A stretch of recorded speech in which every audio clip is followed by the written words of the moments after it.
Panther fans, has Frank Reich given the Carolina Panthers credibility? Adam Thielen's the new free agent wide receiver acquisition. Cam Newton trying to get back in the NFL. And Thomas Davis running interference for the Carolina Panthers as they go into the NFL draft. That and much more on the podcast by Panther fans for Panther fans. It's the C3 Panthers podcast. Let's go, fellas. Tony Dunn, ain't nothing to it but to do it, brother. Let's roll. In a world where Carolina Panthers fans have an insatiable thirst for Panthers news and opinions, only one podcast roars ferociously. It's the C3 Panthers podcast.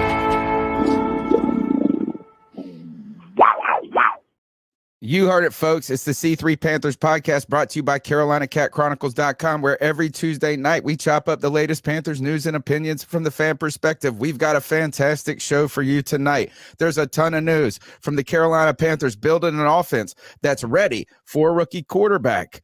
And boy, the place is so respectable these days. People may actually want to come to Charlotte without fleecing us. Thomas Davis. He's throwing like a little sleight of hand here and there. We've got quarterback talk. We've got stories on CarolinaCatChronicles.com, and we've even got Cam Newton back. Cam Newton's back, baby. And is he just a rando? I hope not.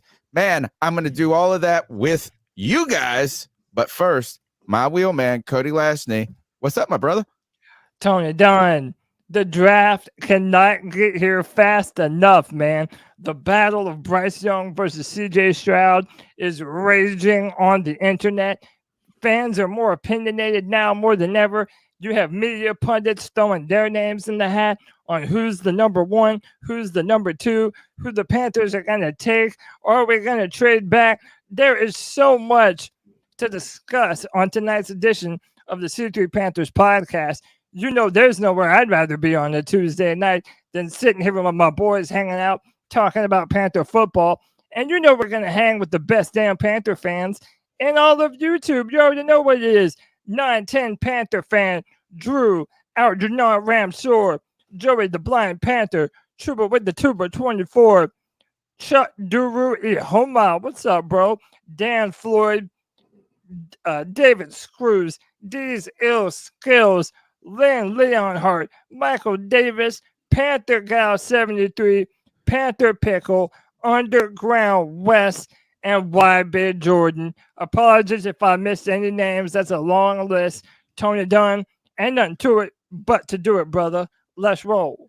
We want to get your thoughts on all of this news and anything you want to talk about when it comes to the Carolina Panthers and the NFL. The number's 252-228-5098. That's 252-228-5098. Call in. We'll get your call on the show later on. And smash that thumbs up button. Consider being a C3 super fan. We got some fun news for you on that later. We've got a ton of stuff to talk about, CK.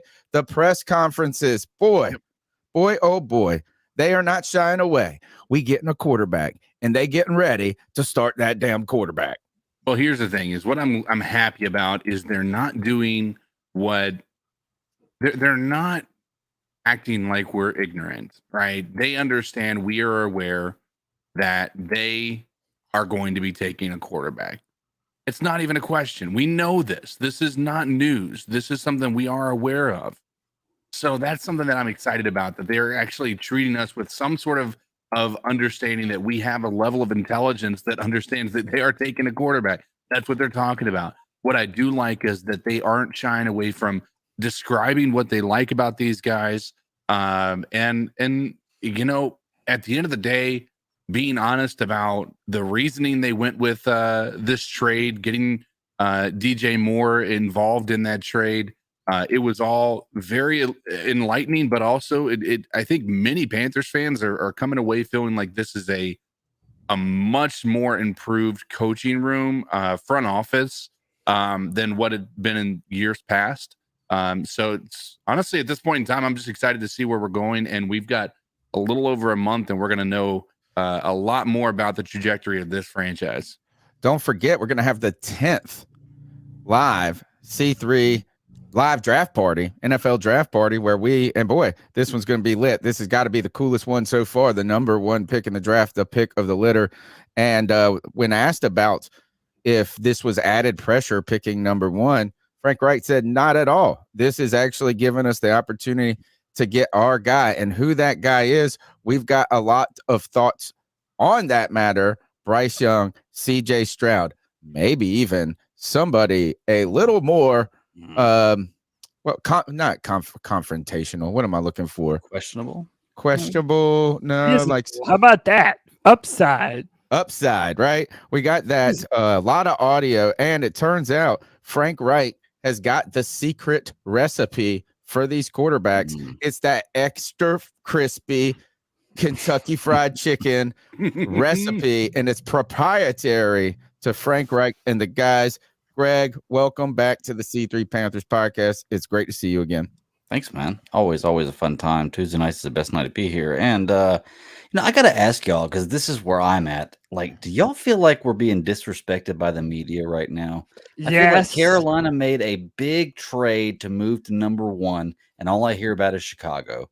I don't hear whenever I hear anything about draft grades or anything else, I feel like Carolina did a fantastic job, and they'll say that, but then they'll just kind of breeze over it, say the players, and go on, talk about somebody else. I feel like Carolina's getting disrespected being the number one pick and doing what we've done in free agency right now for what we're going to be. And I think, honestly, it's kind of great. Right. Let's go in there under the radar. I'm cool with that. Hit the applause, Tony. That was beautiful. Thank you, Greg. Dude. You know what? It's another day that ends in Y because the Panther fans feel disrespected. Oh, man. I feel like anytime. So I never watch any of the, the big sports networks. But, dude, I wanted to hear hear them talk about Panthers. I go on there, and they're just down on us, man. Oh, I can't believe they gave up that much. Everybody's loving it for the Bears, but yet somehow hating it for us. Dude, it is blatant disrespect. If you want real Panthers news and opinion, oh, brother, you keep it tuned to the C3 Panthers podcast, baby. You already know what it is. We're in our 11th season. That's right. The longest running Panthers podcast around, building the community together, one fan at a time, one C3 super fan at a time, one subscriber at a time. So we appreciate you guys being here with us tonight. We've got a ton to talk about. So let's just go ahead and jump into this show. The biggest news or the most pressing news and everything that people have been talking about. I've got a feeling that the Carolina Panthers have some credibility now, folks. The Carolina Panthers have signed Adam Thielen. And I don't think it's Adam Thielen that gives us the credibility necessarily, because we'll talk about his age. We'll talk about his abilities. We'll talk about just how important he is as a signing. But this is a signing that we shouldn't have gotten. This is a player that the Carolina Panthers would never have landed in the past with Matt Rule. And maybe, I mean, it's a long shot to say that they may have landed it with Ron Rivera. The pitch was real. It was authentic. And I've got a feeling something is happening in Carolina. Adam Thielen signs a 3-year deal and with the Carolina Panthers, and he wants to play all 3 years on this. I'm going to go ahead and just jump into this sound clip. Here is Fitterer on Thielen and why they brought him in. Any concern about going to 3 years on Thielen, who's going to be 33? And no, he actually wants to be here 3 years. That was part of the whole deal. He wants to be here through this process of building and winning. So that was important to him. Having him in the building, like when you watch his tape, the type of player he is, he's so much about technique and separation and route running that doesn't bother me as much. If he loses a step, it's not a biggest factor for a player with his style of play. If he was just a straight line burner, 32, that makes a difference. A guy that's so savvy like that knows how to separate wasn't as big a factor. And then we also want his influence in the locker room. He's such a leader. We had him in the building last week. I was really impressed with the guy. There's so much command and respect that he's what our team needs right now. That's Scott Fitterer from yesterday's press conference on maybe some concerns that were brought up for Thielen. I know a lot of Panther fans had gotten excited with that name, or at least we tend to get excited with every free agent signing. It's always great when it happens, and a year or two later, we always act like we shouldn't have thought it was great in the moment, I guess. We've wanted DeAndre Hopkins. Rumors are still out there about DJ Chark. But Adam Thielen is a guy who's had 16 touchdowns in the last 2 seasons, right? And he has, while his production did decline, he's been able to put up 1,000-yard seasons on the other side of Stephon Diggs. He's put up 700-yard plus seasons over the last couple of years, 3 out of the 4 last years, I think, with Justin Jefferson on the other side. This guy's been in the league for 10 years. He came in undrafted, but he's a proven player in this league. Very reminiscent to me of what a Ricky Prohl kind of did for this team. Adam Thielen, your thoughts. Go around the horn, and then we'll hear why Adam Thielen, what he said on Pat McAfee about why he joined the Carolina Panthers. Oh, dude, I'm loving this move, man. And listen, we were all basically screaming from the top of our lungs that if you're going to be drafting a quarterback day one, and you have all of your offensive line under contract for the foreseeable future, it is incumbent upon you as a front office to surround that quarterback with as many weapons to make his life as easy as possible. We've been waiting for that to happen, and finally they did that, man. Listen, Adam Thielen has more receiving touchdowns over the past 4 seasons than Stephon Diggs, Cooper Kupp, Amari Cooper, George Kittle, DeAndre Hopkins, Keenan Allen, A.J. Brown, and DK Metcalf. Dude, that's a hell of a list. The greatest receiver in the history of the world that the Panthers let go in a trade, DJ Moore, as well. That's right, man. So it's like you're letting go of a superstar, talented player, and I still think DJ Moore is a superstar. And now you're adding some of that production back to your team in the form of Adam Thielen. Dude, this guy is a red zone nightmare. Do you hear me? This dude has a nose for the end zone, with the very best of them in the NFL. This is a perfect addition for the Carolina Panthers. I love the flexibility that he has.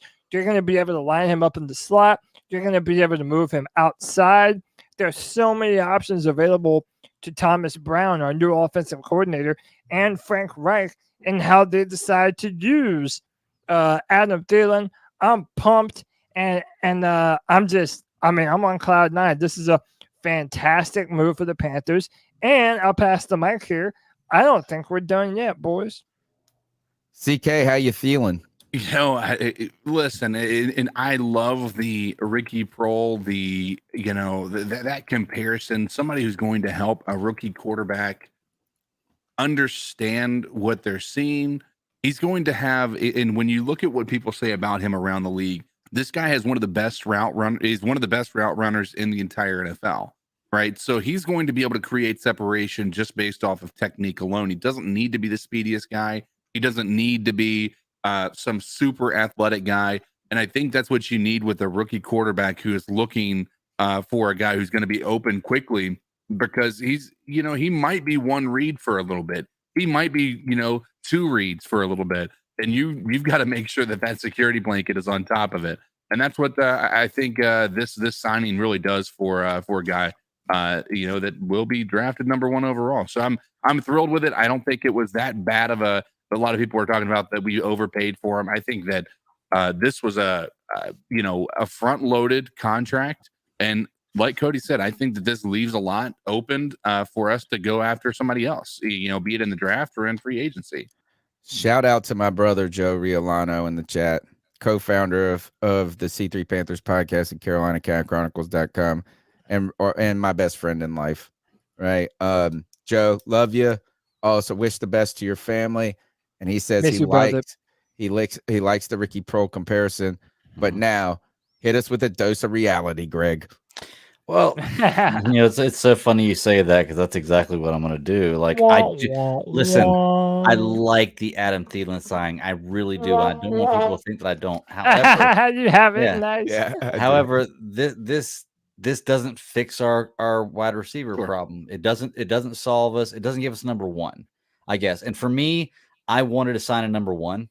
There are a couple of guys out there we could have done that with that I feel like, and I don't want to disrespect Adam Thielen. I think Adam Thielen is a great wide receiver, and I'm really happy to have him on. I think he can easily step over TMJ for TMJ. Yeah, Yeah, I know. It always feels for weird when number- you for say number it. I two don't know if spot. we have a lockjaw or if we got Right. it wrong.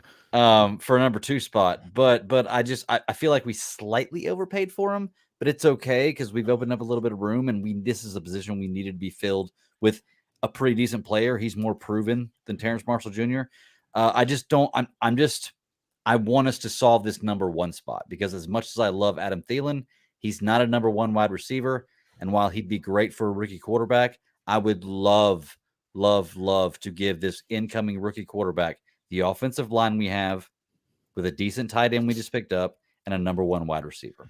Yeah, so the Panthers, though, are taking a position on this, Greg, it looks like, and a lot of things that I've heard, even when Adam Thielen was asked on Pat McAfee if he chose Carolina because he would be the number 1 there, right? Because right now they don't have anybody that's proven. He said, not at all. I chose Carolina because they want to build an offense that has a bunch of players that support each other.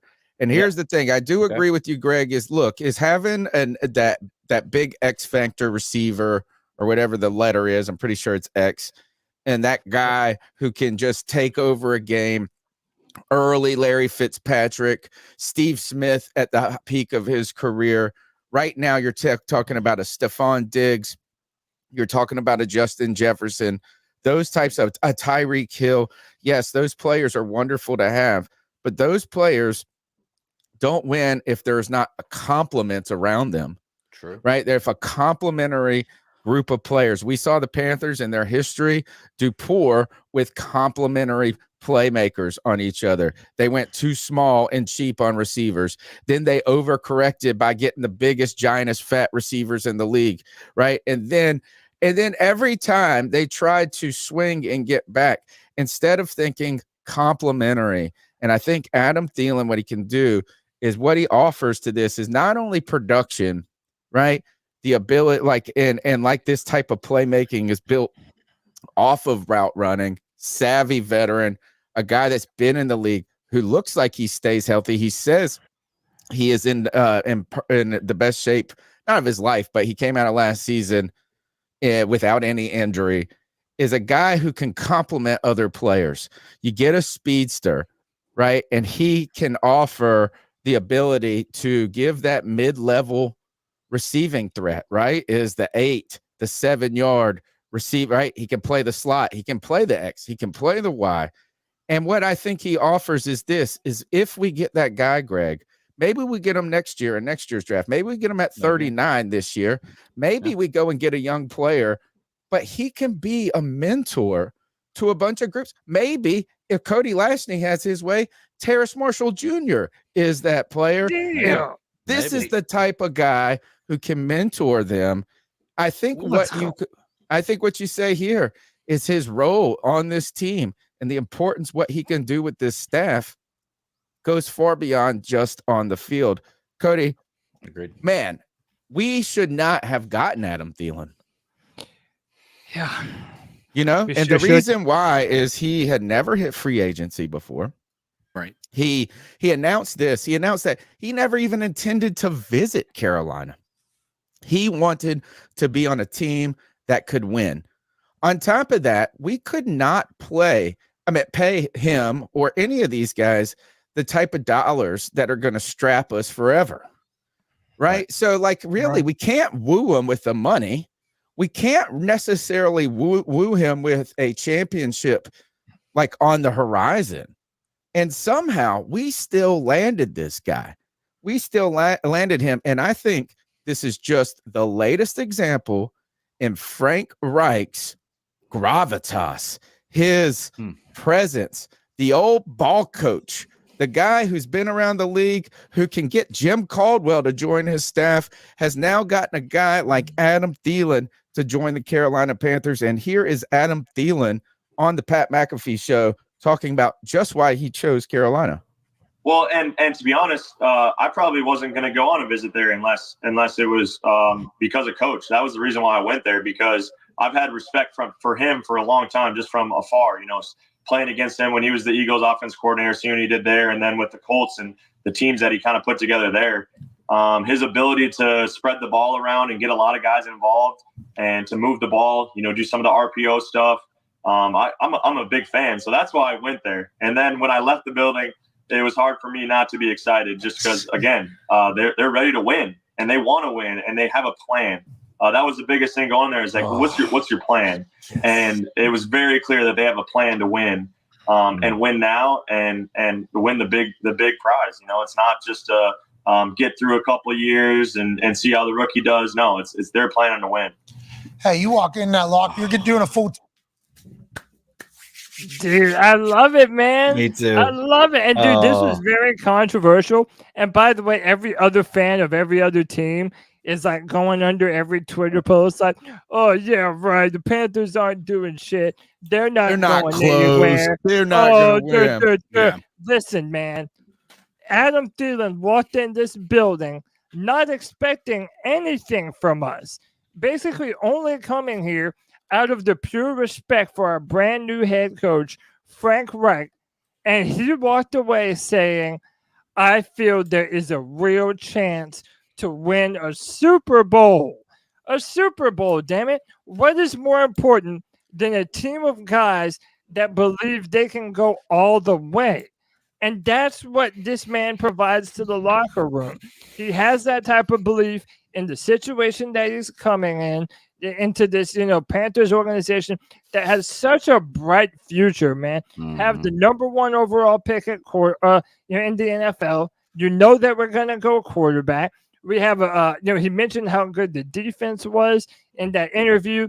Hey, another thing to mention, he also said Andy Dalton being in that quarterback room was another big reason for him coming to Carolina, just because you know that no matter what, you're gonna have a veteran who has played a lot of meaningful NFL snaps at quarterback and has done a lot in the NFL, and that meant a lot to him.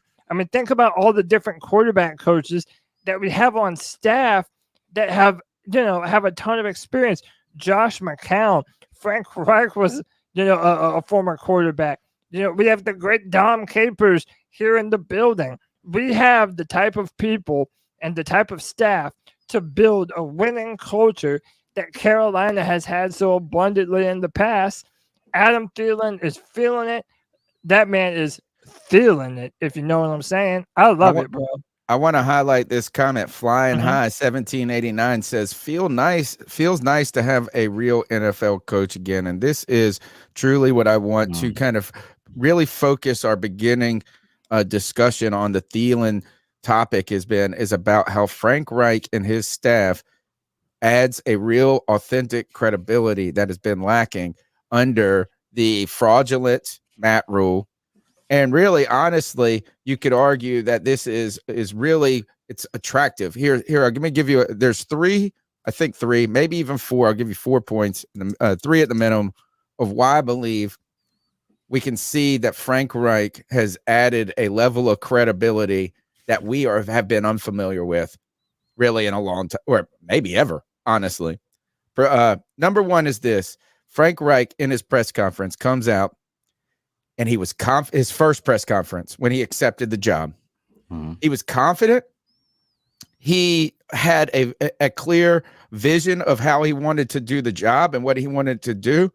But he made everything about the players first. You knew he was a player. You knew he understood that while him doing his job to the utmost, his best ability was important. He knew that this really is a player's game. Right away, he gains credibility with players on his team and players throughout the building and the NFL everywhere. Number 2, the staff. How we got the job is by saying, look, I'm ready. This is my plan for all my coaching staff. here is the thing. He assembled what people have called like the Avengers staff, right? Yeah. But you don't bring in, Jim Caldwell said he didn't want to be an offensive coordinator. He didn't want to be an offensive coordinator, but his relationship with Frank Reich said, this is a good fit for me. You get the top defensive prospect, right? Defensive coordinator prospect in the league. You get veteran coaches with crazy experience from Dom Capers to Jim Caldwell.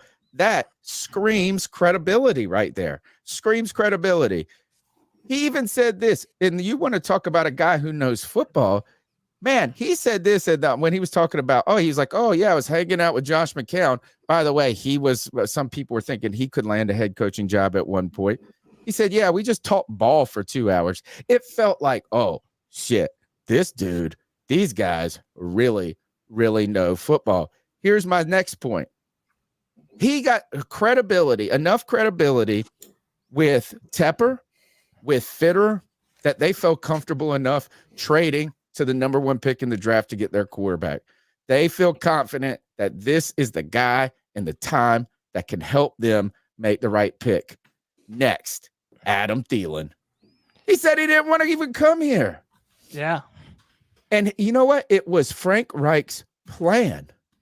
He said this. He said, look, he didn't just come and say, I just want to throw you a bunch of balls or whatever. Is that this is, like he said, this is how we can envision you contributing to an offense. This is why we got Miles Sanders. This is why we got Hayden Hurst. And it's not just, let's add some names. And I want to end with this point. The length on these deals, the 3 years on Hayden Hurst, the 3 years on Adam Thielen, and the 4 years on Miles Sanders says a commitment to these free agents. These are not just free agents that are going to be used and abused and tossed to the wayside. They understand. They understand that this is an authentic vision to build around a rookie quarterback. Yeah. That's authenticity. That's credibility. Shout out real quick to Bo Carter. He says, sorry to say, but this is the difference between Wilkes and a Reich. And this is what a lot of people were kind of saying. And again, nobody can look into a parallel universe and see what Steve would have done. But the type of connections and the type of, the air that Frank Reich has around him and the respect that people have for him around the league is palpable, man. And the fact that we're now getting players to come here because of Frank Reich, I think speaks volumes about not only who he is as a head coach, but who he is as a man. Yes. Like outside of football, people really respect this dude.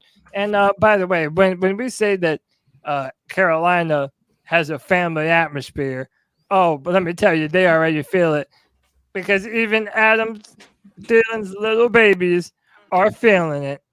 Bum, bum, bum. Your time never feels so good. Yeah. I love it, man. Love it. Wonderful. Those are Adam Thielen's kids. Dude, people want to be here, man. They want to be in the Charlotte area. They want to be connected to this incredible Carolina Panthers team.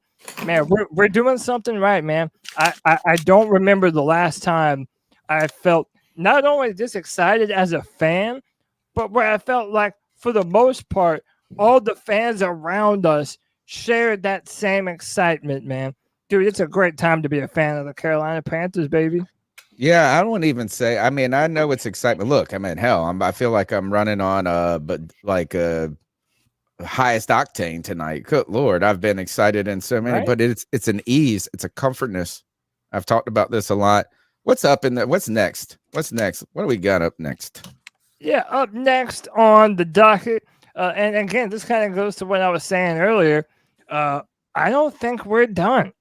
There were reports there were reports that came out that the Carolina Panthers were trying to sign Adam Thielen and former Lions wide receiver DJ Chark, whereas most Panther fans kind of thought that it was going to be one or the other.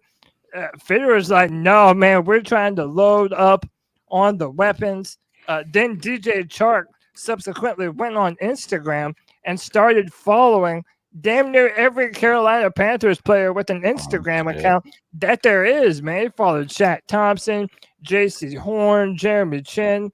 It really looks like something that could happen. That really could happen. And not only that it could happen, but that the Panthers want to happen. And I've also heard rumors that that's what DJ Chark wants to happen, that he wants to come here with the Carolina Panthers. Right. I would love that. He's had some injury histories here and there, but for the most part, this dude has an incredible physical profile, tall, fast, checks every box that you want from a receiver.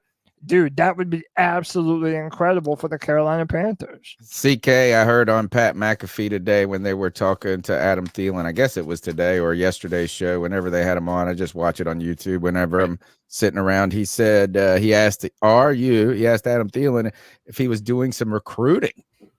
And he said, oh, yeah. And he mentioned Instagram messaging DJ Chark. Listen, I mean, that's what you want to see happening. And the fact that they are following each other. And it sounds like, from what I'd seen, there were some reports that Chark wanted to come here, but we were concerned about his durability. I don't know what the circumstances are or how real those reports are, but I do recall hearing something along those lines. So something to keep an eye out on. But that would be an interesting situation if that is in fact the truth. Well, is what this is. I don't know if it's just that we haven't paid a lot of attention to our offense in the past ever. It feels like at times. I don't know if it's the kind of the wins in our and behind our backs, because we're going to get that franchise quarterback in that number 1 pick, and we know it's coming, and we know that at least we'll have a time where we believe that the Panthers offense is going to be heading in the right direction. I don't know if it's Frank Reich, but I tell you, man, is that the offensive stuff just gets your blood pumping. And boy, Cody, I'd like to go to clip. Let's go to one of those clips. I guess the first clip I sent about building the squad to support a quarterback. This is we're going to go to Scott Fitterer yesterday at his press conference talking about free agency. And while they talked about free agency, everything was about that quarterback.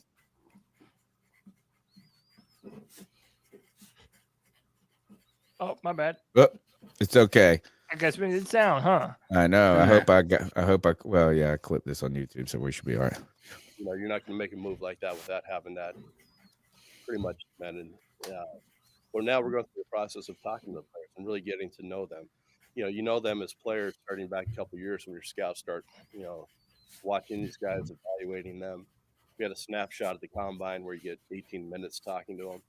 But really, we want to get to know them, what drives them, supporting them, their family.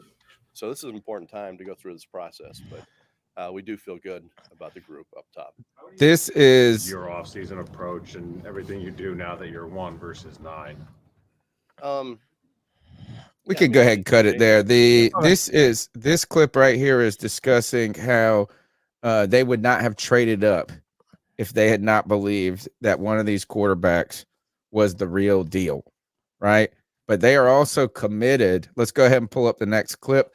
This is Scott Fitterer talking about the need and the importance of putting together a team that supports a young quarterback in the right way. And boy, we're going to talk about Cam Newton in a little while. But if you remember Panther fans bemoaning, asking a young guy to do it all by himself, there's a different sheriff in town, Cody. Yeah, well, it started like when you lose DJ Moore. I mean, that hurts. So how do you replace that? And if you're going to go with a young quarterback, you have to have a running back. You have to have the tight end. You have to have the receivers. We feel like we have the offensive line. Brought back Bozeman. Kind of cemented that starting 5. Bringing Justin McCray. Caden Mays is making his move. So we feel good about that. Everything we've done the last couple of years is build the defense, build the offensive line. So when we get to that position, we can drop someone in.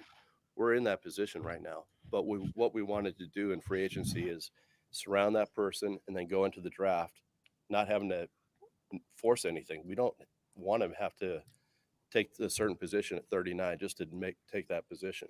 We want to take the best player available. So that's why we made these moves. Got any concern? Y'all's thoughts? Listen, I actually have some very strong thoughts about this, and I've been saying this on on Twitter. Follow me at Cody Lack, CODYLAC. I don't think that the Panthers are 100% sold on who they're going to draft. There's this idea amongst Panther fans that as soon as they executed this trade, that it was set in stone, that the Panthers organization, without question, knows who they're going to draft. And listen, maybe I'm out of line here, but I feel that that is fundamentally not true. They haven't been to any of their pro days. They haven't had any of their in-person visits. And keep in mind, those are the ones that matter, right? Because when they come here, they'll spend, most of the day. They'll have like a 3-hour visit going through the facility, talking about their life, looking at film, going through all different kinds of things. And those are incredibly important to your evaluation process, the team's overall evaluation process as a whole. I have no doubt in my mind that there is a leader in the clubhouse, right? That they probably have somebody who has a higher grade than the other player. But I mean, think about how fans are so torn right now. Like, you can make legit arguments for either of Bryce Young or CJ Stroud being the number 1 quarterback in this year's draft. Now, imagine an entire front office filled with football people who all have strong opinions and strong convictions on the quarterback position.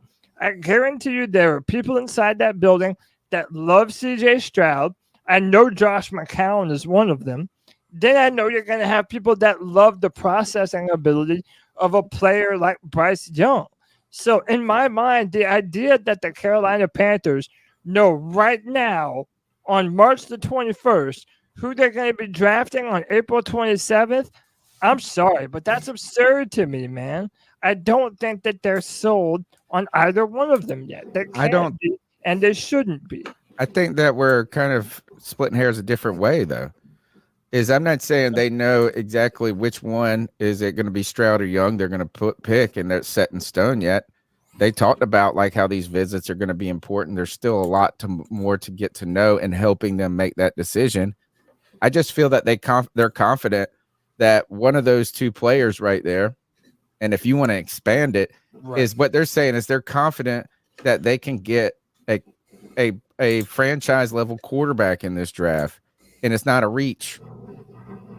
That's it. I'm not saying who that they've decided on it. CK, we are getting a rookie quarterback, and it's going to happen whether or not people. Actually, everybody wants it. It does feel good to assemble a squad around that could support him.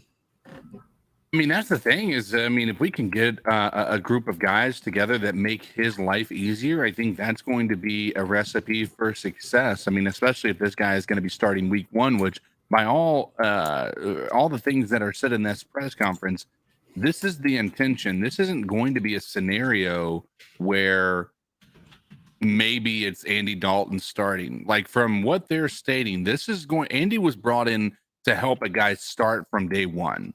Right. And that's what he understands his role to be. And that's what this coaching staff understands is what they're looking for out of a quarterback. So, I mean, if that is the goal, then there's no better situation to have your rookie quarterback be in than to have a guy like Thielen and Hayden Hurst and I mean, just established veterans. Like, we don't have a group of young people on this team.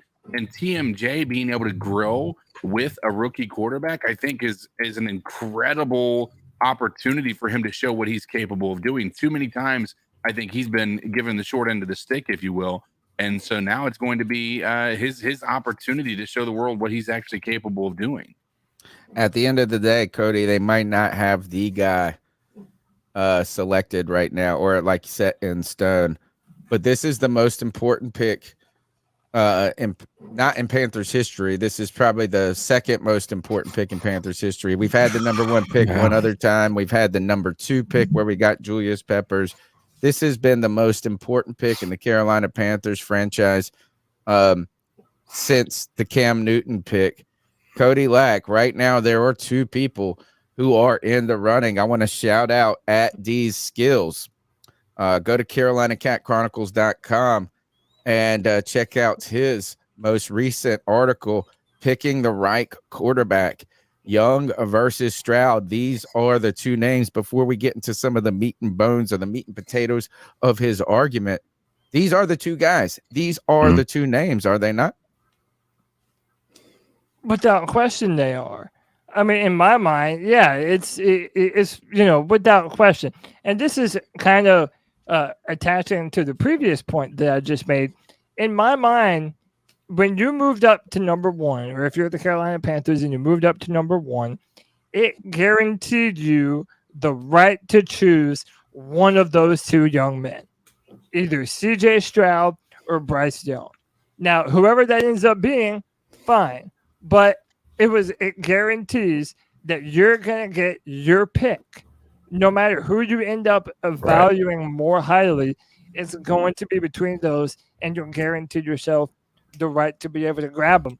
Definitely check out CarolinaCatChronicles.com. Our boy D's Ill Skills coming through, supporting the website and writing some content, man. He wrote a fantastic article. Again, man, over here at C3, we want people to feel like you are a part of the C3 Panthers podcast. And you are, man. This is for the fans, by the fans. We want you to feel like your voice matters here, because it does, man. So that means you have to support Panther family, C3 Panther family, when you have the opportunity. Go read this brand new article. He put a ton of time and effort into it. And might I say, my boy did a pretty damn good job, if I do say so myself. Yeah, the backbone of this article, I mean, clearly the article by the title is the right quarterback, Young versus Stroud. But what he made was a kind of an interesting analogy to how some of the discussions unfolded. And I believe it was, the 2018 NFL draft, where Baker Mayfield was coming off a Heisman Trophy year, undersized, but revered as a college player. And then you got another prototypical size quarterback on the other hand that a lot of people like, Sam Darnold. He didn't win the Heisman, but he had that 6'3", 225, the arm strength, the mobility, and that landed him the number 3 overall pick. But what he's ultimately talking about is the gravity of this pick and how important it is, and really at the kind of the difference, the difficulty in making this pick is you get a Bryce Young, Greg, who is accomplished, who has been a great playmaker, who won the Heisman, who has that kind of intangible it factor, right? And then you get on the other side a guy that gives you comfort in his size and his ability and really arms, like kind of. And the Carolina Panthers are going to have to weigh which one of these factors. Is it the concerns that push you towards the other guy, or are there attributes that pull you to one of these guys, Greg? Well, I mean, once again, I think they're both fantastic first picks. I think the consolation prize for whoever has number 2 is a pretty good consolation. But it goes back to the argument I made the other day about it comes down to, I can teach what CJ Stroud lacks, I can improve on. What Bryce Young lacks, I can't.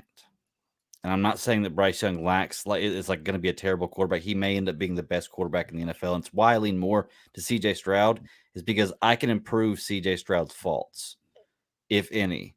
I can't improve any of Bryce Young's, And I've seen quarterbacks come from systems where everything for them is perfect, as far as best offensive line, best wide receivers, best defense coming in. And I'm not saying that Bryce Young is going to fail, but I've just seen this before. The problem is, no matter what the quarterback is, you always have the issue of what if. I was looking at the top 50 NFL busts the other day, drafts, and Jamarcus Russell was number 1. And I think the top 10, like 6 of them are quarterbacks. Quarterback is a tough position to pick, man.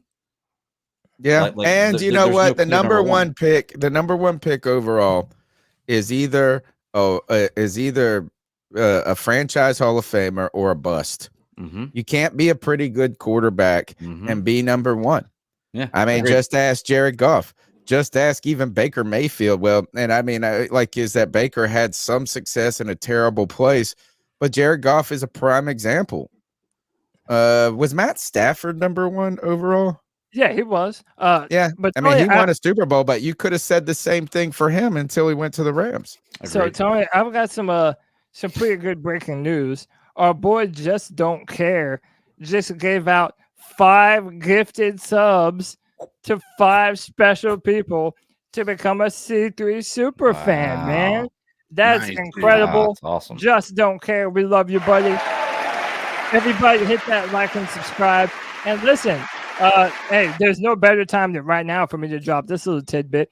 So look, if you've been around C3 for a while, in years past, it's really been hard for us to do film sessions just because we would try to go live and they would always get pulled off of YouTube. So we have a cool little trick for everybody. These are still going to go up on YouTube, but for $1.99 a month, you get first access to the 2023 C3 film room, baby. And I'm not talking about 15 minutes. I'm talking about these are hour-long film room sessions where we grind the tape of 3 different games from these quarterbacks coming up in the draft, both Bryce Young and CJ Stroud.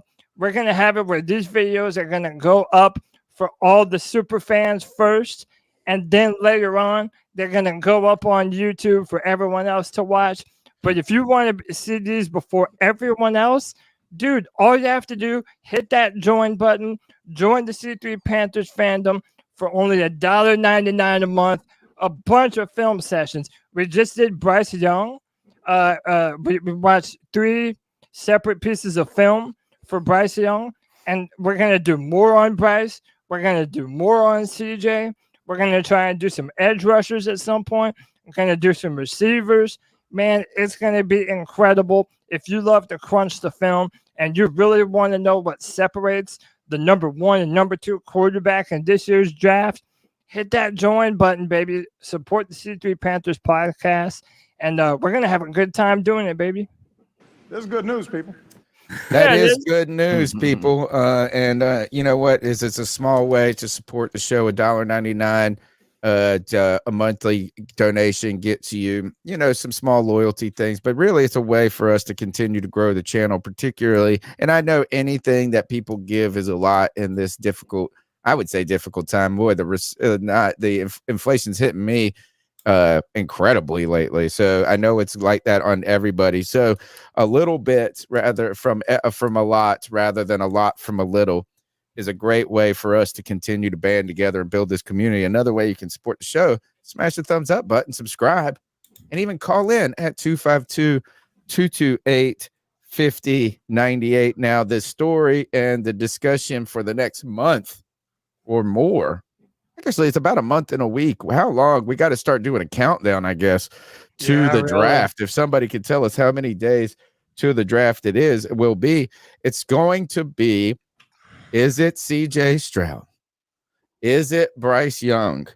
And you're going to hear about people talking about how Bryce Young is the guy. He needs to be the guy. Then you're going to have people telling you there's CJ Stroud that is the guy. And I'm going to tell you one thing. You're also going to get a lot of smoke, a lot of sleight of hand.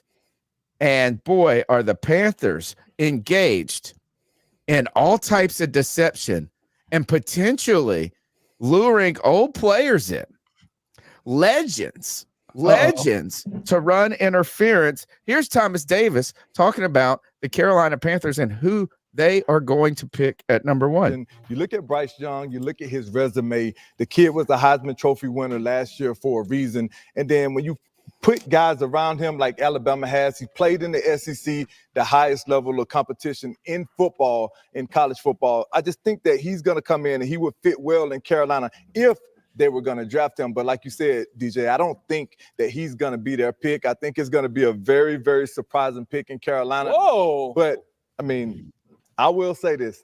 If this pick happens that who I think that they are in love with, I'm not a fan of it. Okay, so hold on. You can't spill the beans here. Take that. I just know that there are a couple of guys upstairs that are enamored by the physical ability of Anthony Richardson. One overall. That will have some fun. Well, last time they took a quarterback 1 overall, it was Cam. So, like, right? I mean, he's not Cam Newton. Quarterback. No. He's not Cam Newton. I love that. He's not Cam Newton. Play a lot. Thank you. Yes. Me being an SEC guy, he has all the physical characteristics of being a really good quarterback in the NFL, but I don't think that he's going to be that great player that the Carolina Panthers need to take them to the next level. When you look at Bryce Young, what he brings to the table, he's a proven winner. When you look at CJ Stroud, what he brings to the table, this kid has proven he can win football games. Anthony Richardson, on the other hand, Will Levis, on the other hand, those guys have been in programs that could potentially be good, but they just haven't been. And the reason to me has been the quarterback position. I know. Wow, Thomas Davis. Now, the heat on that one. He really did. I mean, he definitely did. My question to you: what does Thomas Davis actually know? And White Chocolate, I see you don't know. We're definitely gonna get to him. I promise you, brother. But when it comes to Thomas Davis, my mind, I think he's kind of running interference for the Carolina Panthers. I think, everybody knows that Thomas Davis is on the NFL Network now. He has a speaking job in front of everyone. So why would anyone in the organization, be giving Thomas Davis, top secret information about who we're going to be drafting? Look, maybe he knows something. I don't know. All I'm saying is that if, to me, this seems very unlikely. It seems as though he's hinting. It seems as though he's hinting at Anthony Richardson, but in my mind, there is just no way that you've moved all the way up to number 1 to take Anthony Richardson, man. To me, it just does not seem like a good move. Well, he wasn't hinting at it. He straight up said Anthony Richardson, didn't he? Yeah, there was no hinting at all. So, yeah, I agree with you, Cody. I think that if Carolina drafts Anthony Richardson number 1, and no, I'm not trying to disrespect Anthony Richardson. I just feel there's better players ahead of him at the same position. I feel like it could be a bust. Now, Anthony Richardson could come in the NFL and be the next Lamar Jackson for all I know, or the next Cam Newton for all I know.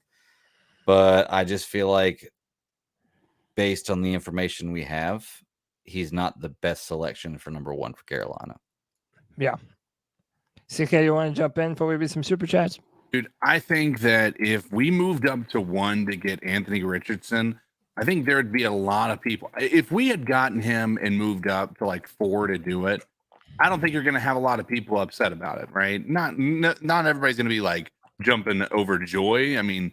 But moving up to 1 when you have these 2 guys who, as Thomas Davis put, is a proven commodity in the in college. I think that's just a heavy risk, and I don't think that this organization is prepared to do that with a fan base that is coming off of 3, 4, 5 years of quarterback mediocrity, right? I just don't see them taking a risk on a guy like that. I know he has incredible upside, but for what they gave up, you gave up a DJ Moore, right? You don't get a super athletic guy and, as a quarterback like Anthony Richardson and sign the types of people that they've been signing. I think the signings that they have here have told me that it's clearly going to be a guy like Bryce Young who is ready to start day 1. They're going to be focusing on that offensive line, I feel like, and trying to secure that internal or that interior line. But man, I cannot for the life of me figure out in what world outside of us trading down for a incredible haul of picks or what have you. There's just no scenario where I think we're taken anybody other than CJ Stroud or Bryce Young. Yeah, I think a lot of people think that. It kind of seems like again, like Thomas Davis is kind of playing the game a little bit at this point. Which, hey, man, somebody said a plant. He's a plant, Yeah, and as my plant. bastard son said, he would never say that without being told that it was okay to leak a little here and there and try to get kind of people uncomfortable all over the place, everywhere. Cody, read out these super chats and then turn the mic over to the voice that makes them moist. Oh, yeah, man. Look, shout out to all these incredible members donating to the C3 Panthers podcast. Up first, we got a couple from your bastard son, White Chocolate Espresso. Went on a date with the crazy. Yep. What's up, C3? Of course he would. Of course you did. Of course he would. He also says people burping and slurping for quarterbacks who haven't taken a snap in the NFL yet. Calm down, Papa Zanny, and Toe Cup. Hey, I think everybody could do a little bit of that in their life. Hank Rebel says, welcome to Orange Jelly Ninja. Whoa, whoa. Oh, don't worry. I'm going to let you get them, CK.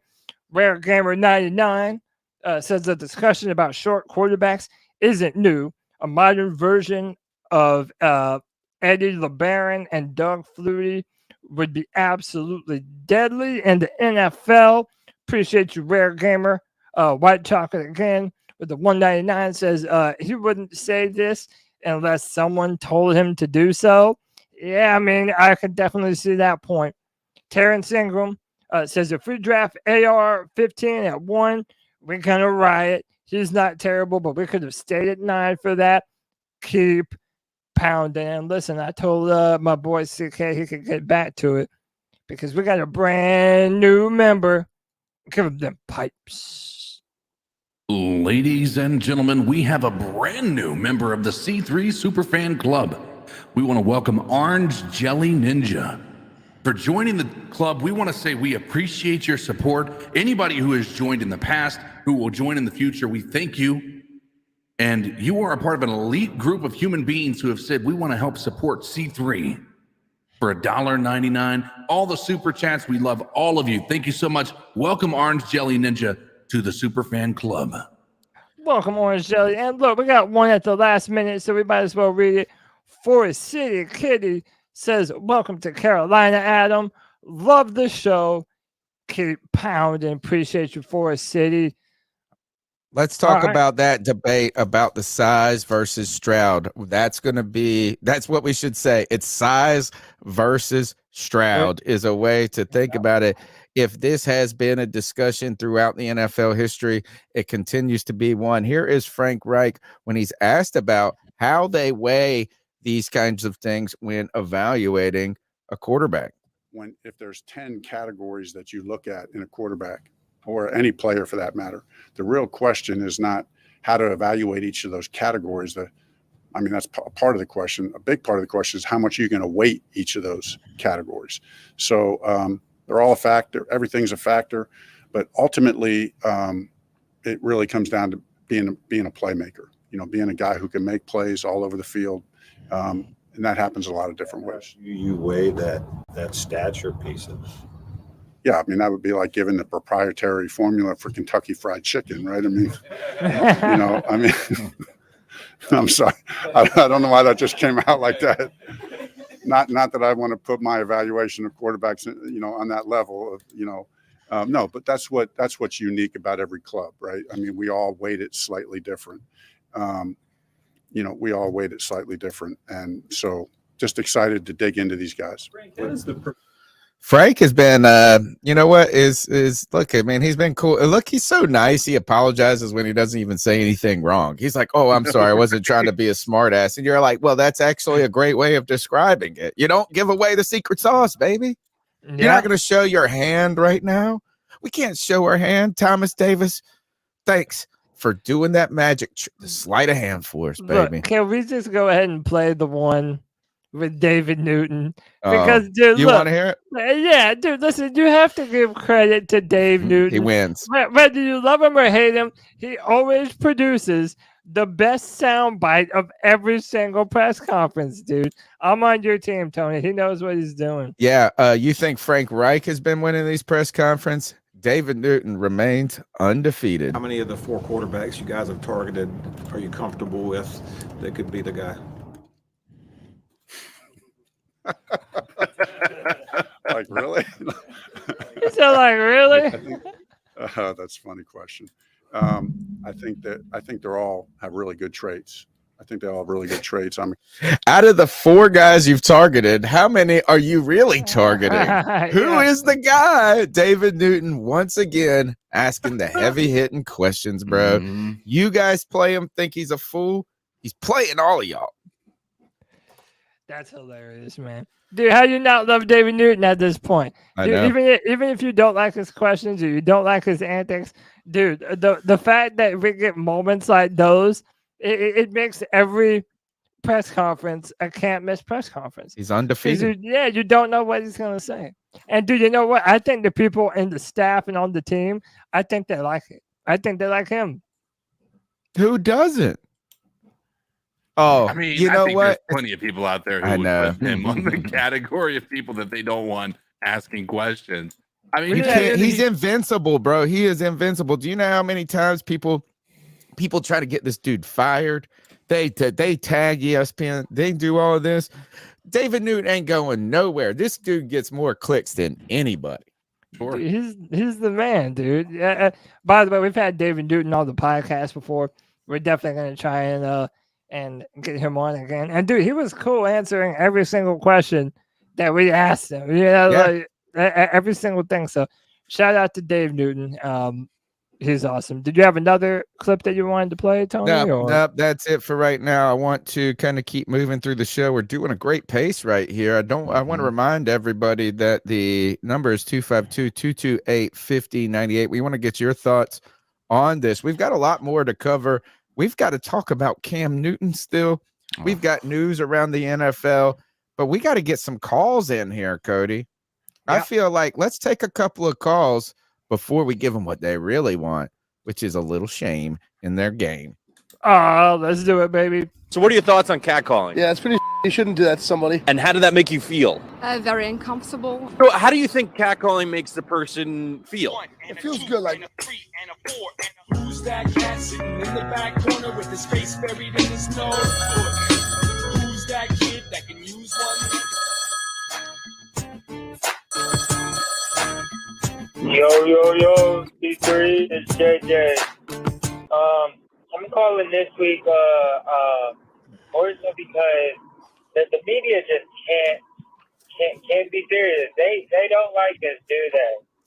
Like every podcast or every other show about sports that I try to listen to or watch, when they talked about the Panthers trading up to number 1, they barely talked about the Panthers. They always talk about the Bears. And I can't be the only one who's getting sick and tired of everyone every day just nonstop talking about Aaron Rodgers. Like, Thank you. Who really gives a fuck at this point? And also, I wanted to say shout out to Greg, who said I up to Kendrick Perkins last week about that whole topic in the NBA, because that was also making me annoyed and sick and tired of that shit. So, I hope everything is going well for y'all. Have a great Tuesday, C3. Keep pounding. Keep pounding. Appreciate you, JJ. Greg's my favorite caller right there. Yeah, it sounds like him and I will get along just great, to be honest with you, because I think we opened the show with me saying exactly that right there. So, yeah. And you know, there really is this sentiment. And let's be real, there's been this sentiment for a long time, way before this season, that the media, they kind of poo-poo the Carolina Panthers. Like, you know, we're not the big talking point that other markets are tuning in to listen about. Maybe now because we're picking number 1, but it does just seem like the mainstream media outlets, like they just have this air of disrespect towards the Carolina Panthers. Right. I don't know. Maybe we're jaded. Maybe we're seeing things that don't exist. But so many Panther fans feel like we're just disrespected by the mainstream media, dude. It's sickening. Well, once again, I do believe this is a story written up. I believe the NFL has teams they push that they want to move forward every year, but you can't control everything. And there's always a team that comes out that's not really very prominent in the media before the season starts.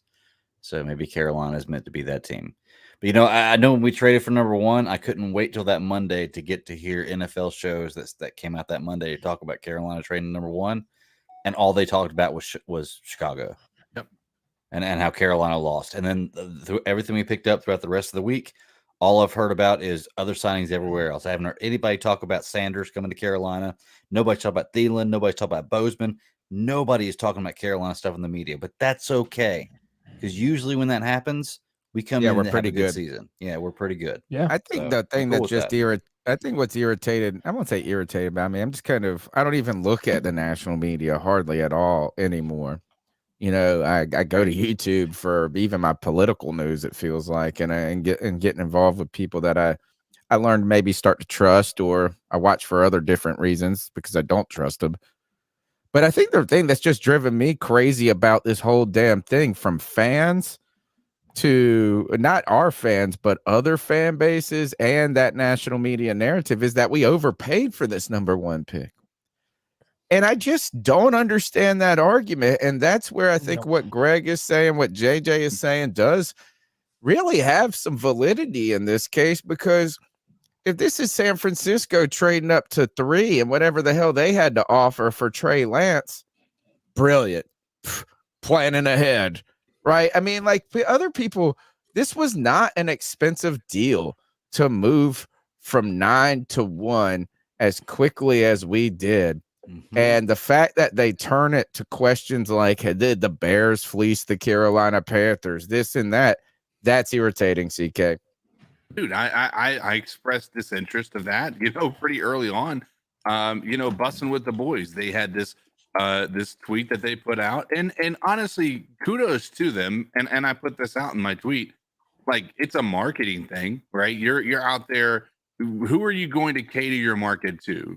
The Carolina Panthers, or are you going to cater it to the Chicago Bears? Well, of course, you're going to focus on the Chicago Bears being the winner of that trade, because they're going to be the ones flocking to your podcast, right?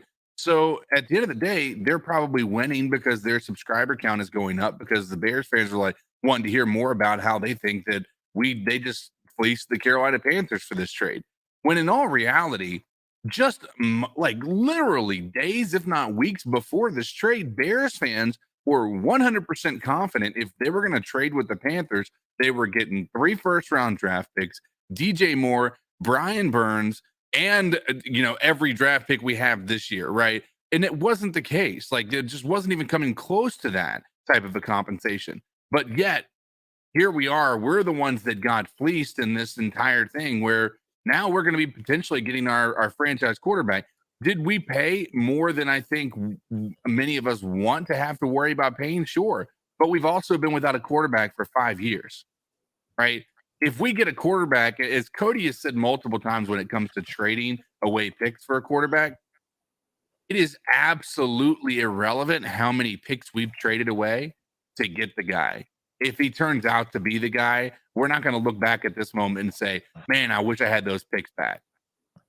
Yeah, absolutely. This was way less riskier, Cody, than the Browns giving everything in the world for Deshaun Watson with all the money. People have shown the hesitation with Lamar Jackson. The money now, it's not the draft picks for a lot of that. It's the money and what that does to your ability to build around.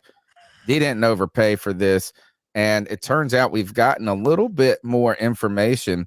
Some of this was secretly, while this, like some people will say, hey, do we really know if this was completely true, the details of this? I haven't verified this tweet, but watching Scott Fitterer's press conference yesterday, he said, look, there were some things that they wanted at first that we weren't willing to give. So tell us about what this is about. Bears GM Ryan Poles told the Panthers Scott Fitterer, general manager Scott Fitterer, what?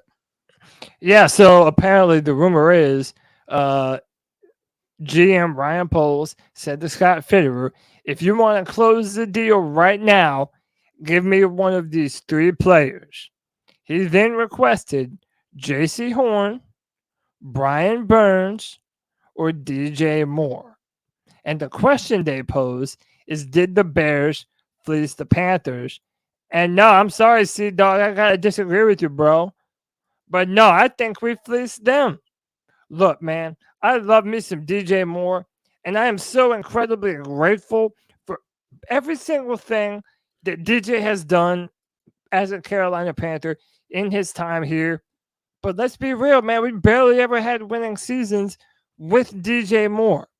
And if you want to go through defensive end, cornerback, or wide receiver, I'm sorry, but wide receiver is by far the easiest of those three positions to refill and recoup. There is no way that we could have gotten rid of Brian Burns or that we could have gotten rid of J.C. Horn and had any chance to replace them in a short, meaningful time period. There was just no way possible. Whereas, I mean, hopefully we'll be able to accommodate the missing DJ Moore much sooner than we ever would have been able to accommodate missing Brian Burns or J.C. Horn. The fact that we essentially only gave up one first-round pick next year to be drafting number 1 overall, I'm sorry, there was no way for Fitterer to finesse this draft better than he did. I think that the Panthers clearly got the best of this trade, and I'm not just being a homer biased Panther fan. Yeah, I love it. I think, yeah. And I agree is that look, is the only reason people could say J.C. Horn is a guy they'd rather give up is just because he's had injuries in throughout his career already. But at every moment, he's shown himself just as elite as DJ has shown himself throughout his career. And it's a lot easier to find a wide receiver that can, that is in the upper echelon of the NFL than it is any of these other players. Just ask the Carolina Panthers, who got DJ Moore at like 16. And while I think DJ Moore is a very good NFL player, I don't think he's definitely not a top 5 NFL receiver in this league. Maybe you can make an argument, I guess, for top 10 productivity with 1,000 yards and bad quarterbacks.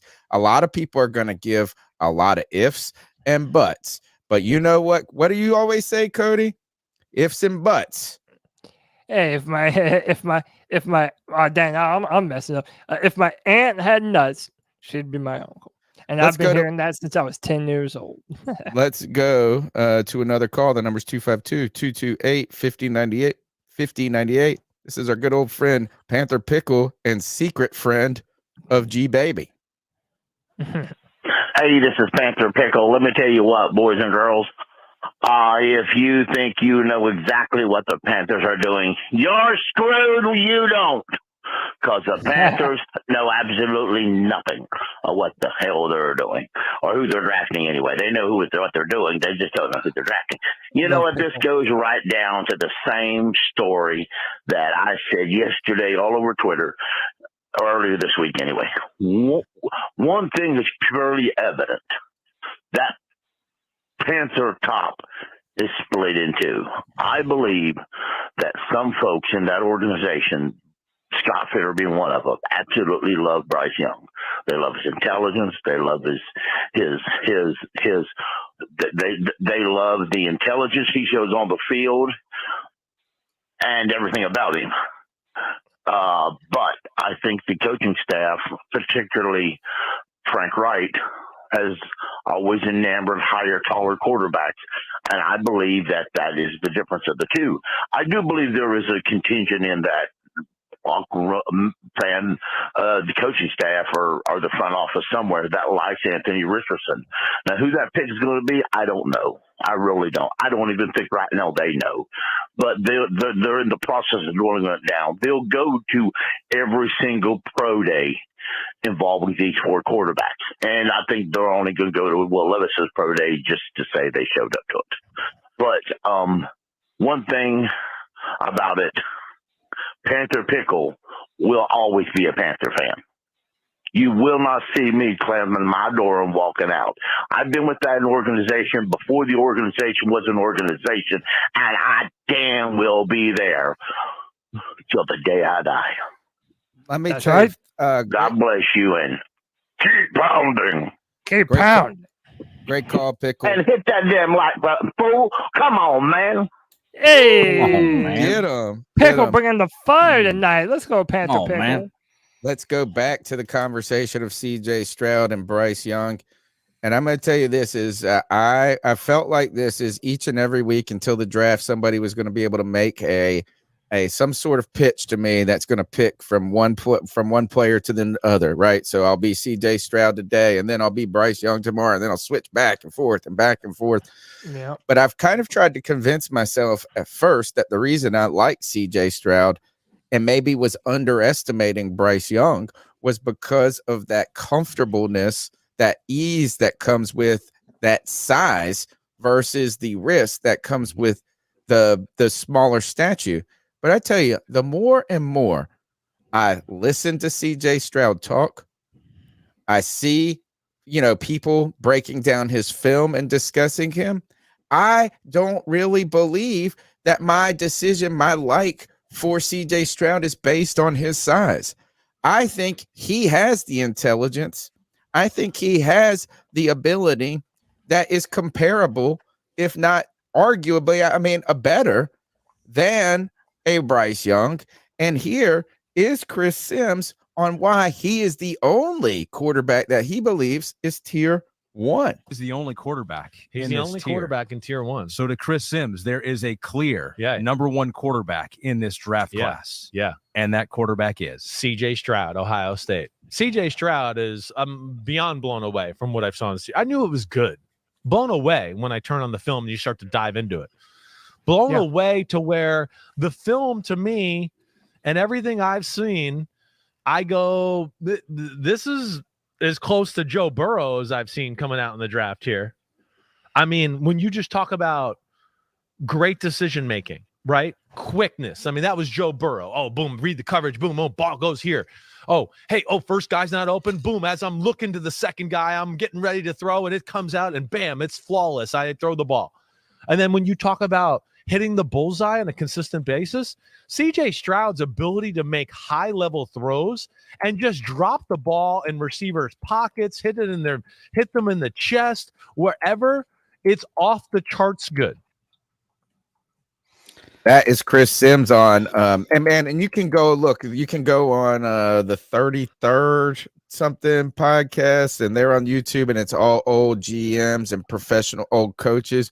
Jordan Palmer's up there talking about, he had 3 things that he said, this is what a quarterback needs to advance into the NFL. He believed in a mobility to extend plays. He said, look, CJ Stroud, you might make that criticism, but he's proved it to us that he's mobile enough, not to run 50 yards down the field necessary, but to finish a game with 50 yards rushing by having 6 or 7 8-yard runs, picking up 4th downs, picking up 3rd downs. He talked about the ability to really, what was it? Oh, it was the release, the quick release. And it wasn't what he said. He said, some people make this mistake about the ability to just move your arm fast, essentially, and get out the ball. He was talking about the quick processing release that comes about with, going through your progressions quickly. And then he talked a lot. The third thing he talked about was just that kind of elite accuracy. And he said exactly what you've been saying, Cody. It's not just CJ Stroud having a big arm. He said it's about putting the ball in places to win. And we're not just talking tight windows. He said, yeah, people are going to talk about how wide open these receivers were. Sure, they're going to talk about that.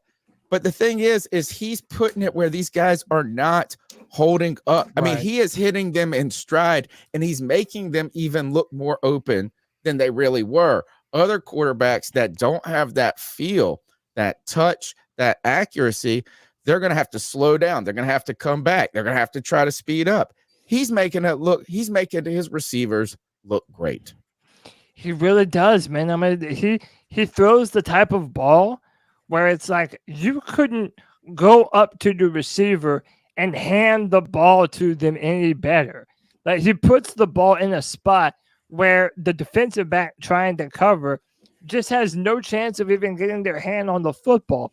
I've said this multiple times now. Even at the combine, you see CJ Stroud throwing balls with touch, timing, accuracy, and literally, throwing the football before the receivers even go out of the break with receivers that he's never prepared or ever trained with ever before. I really do. I love CJ Stroud as a prospect. One of the comparisons that you hear a lot for CJ Stroud is Joe Burrow. Well, I'm going to be honest with you guys. I think CJ Stroud has a bigger arm than Joe Burrow. I think he has more drive. I think he has a little more arm talent. And I really do think he has that gamesmanship that you want from a franchise quarterback.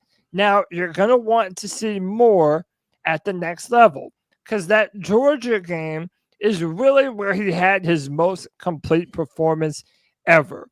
Passing the football, running the football, doing everything required that you want your quarterback to be able to do at the next level. He goes through his progressions incredibly well. He knows leverage. He just understands what to do when the defense gives him a problem. I mean, he's going to have to adjust to the speed of the NFL, but I have no problem with somebody believing that CJ Stroud is the number one quarterback in this year's draft. Boom, boom. Yeah, no, I agree. The only issue I have with this, and I haven't looked at Sim's other list before this, I agree with what he's saying, and I'm on that same side with CJ Stroud. That's the guy that I'm wanting for number one.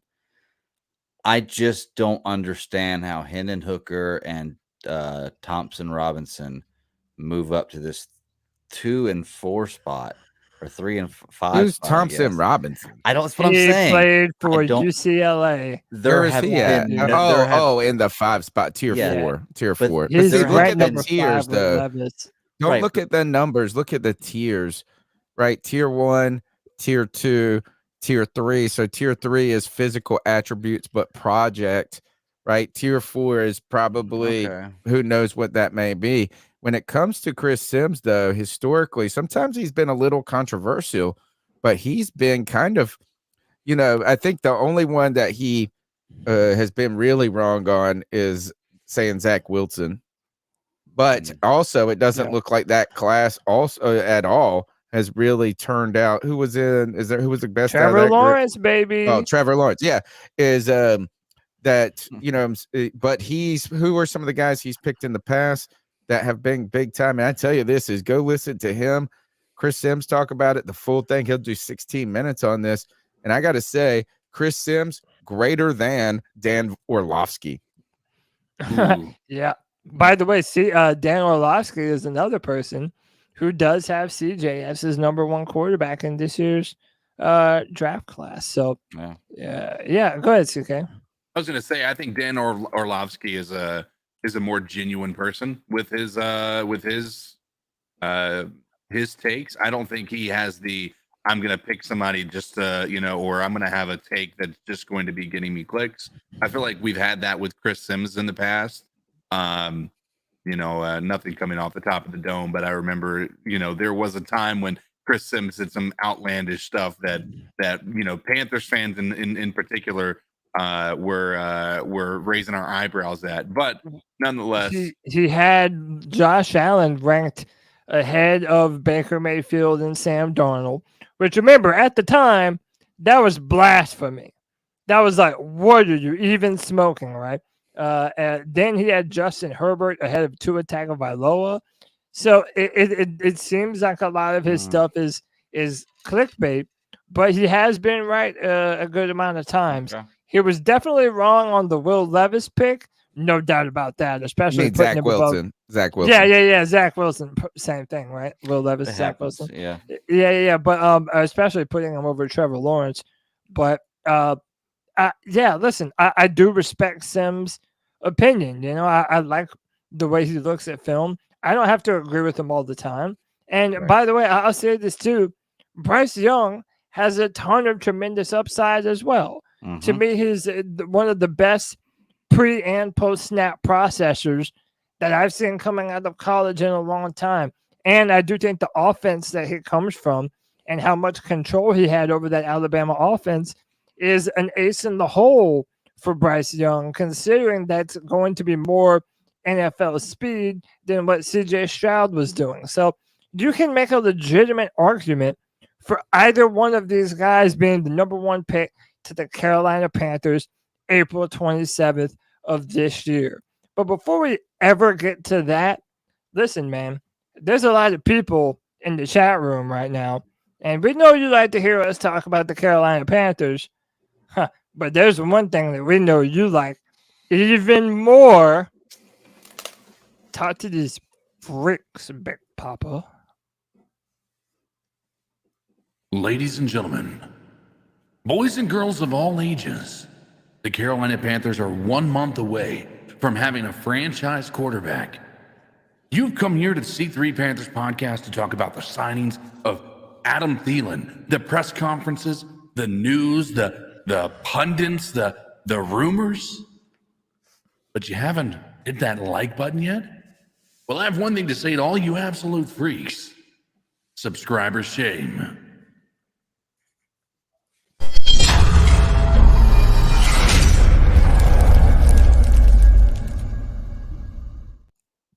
$307 people watching right now. What an incredible number. 136 thumbs up. Hit that like, hit that subscribe, hit that notification bell for every single time the C3 Panthers podcast goes live. If you would like to have early access to some great film room sessions that I'm doing on this channel, hit that join button for only $1.99 a month and support the C3 Panthers podcast. In-depth film reviews of this year's top 2 quarterbacks. We're going to have a great time doing it, man. And you know C3 Panthers podcast, we never take a break. We're here year round. So if you enjoy that content, hit the like, hit the subscribe, hit that notification bell. Tony Dunn, what's up next? Let's keep going with these calls. What's going on, C3 family? D, Sanford, North Carolina. Been a while since I hit in. I really just been absorbing and soaking in all the news we've been making as of late. I've had excitement. I've been happy. Now, I know there's a lot of people out here that believe that there's some other shenanigans, Anthony Richardson and so forth. I kind of honestly believe that we didn't trade from 9 to get to 1 for Anthony Richardson.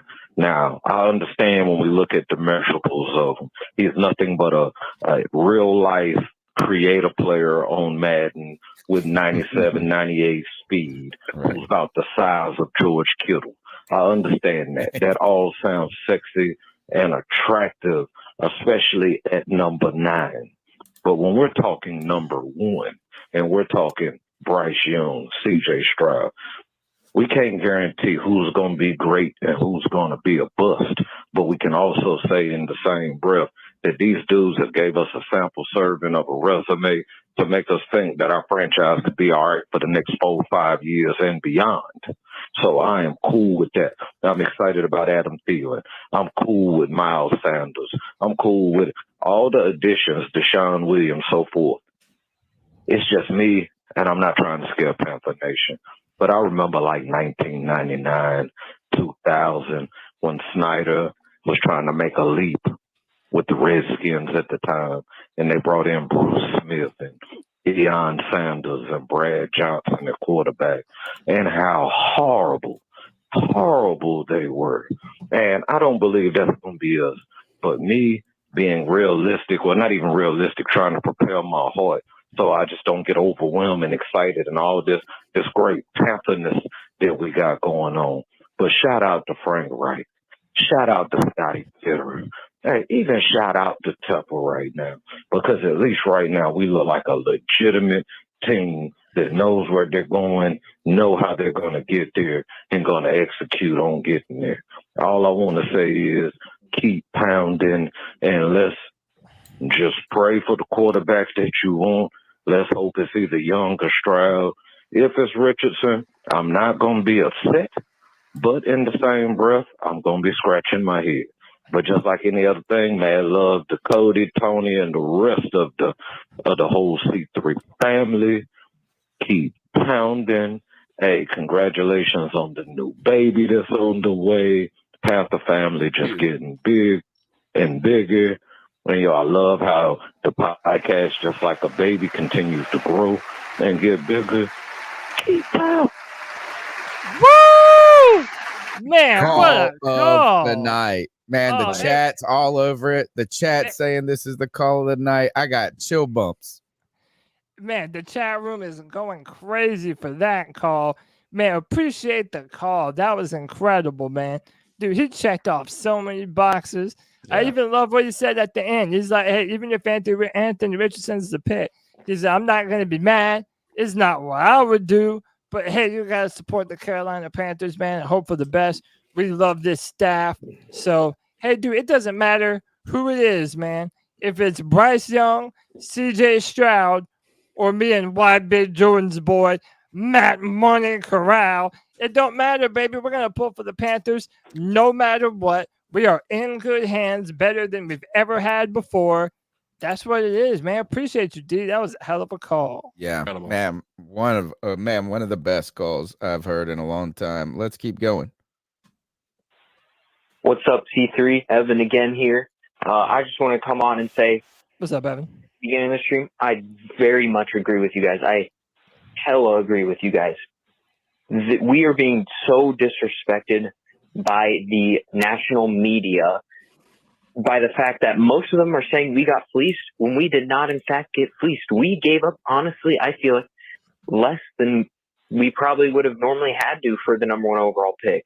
I feel like, if anything, maybe we won that trade, but I feel like it was a pretty even trade. And I just hate the disrespect, and I feel like this year, with either CJ or Bryce, through that AR stuff that came out today, with either CJ or Bryce, we are going to run this division this year, and for the next few years at least, as long as the QB turns out. And then I also wanted to go into the Twitter controversy of the QB arguing on Twitter. For me, I'm personally a CJ guy. I feel like CJ is the guy we should go with. I do feel like this is ridiculous that it's basically Panthers Twitter is split half and half right now, because half of us want Bryce and half of us want CJ or whatever. And I'm kind of fine with both, but as I said, I'm more of a CJ guy, and I'm hoping we go with either one of them. Definitely not AR. I don't think we will, though, for AR.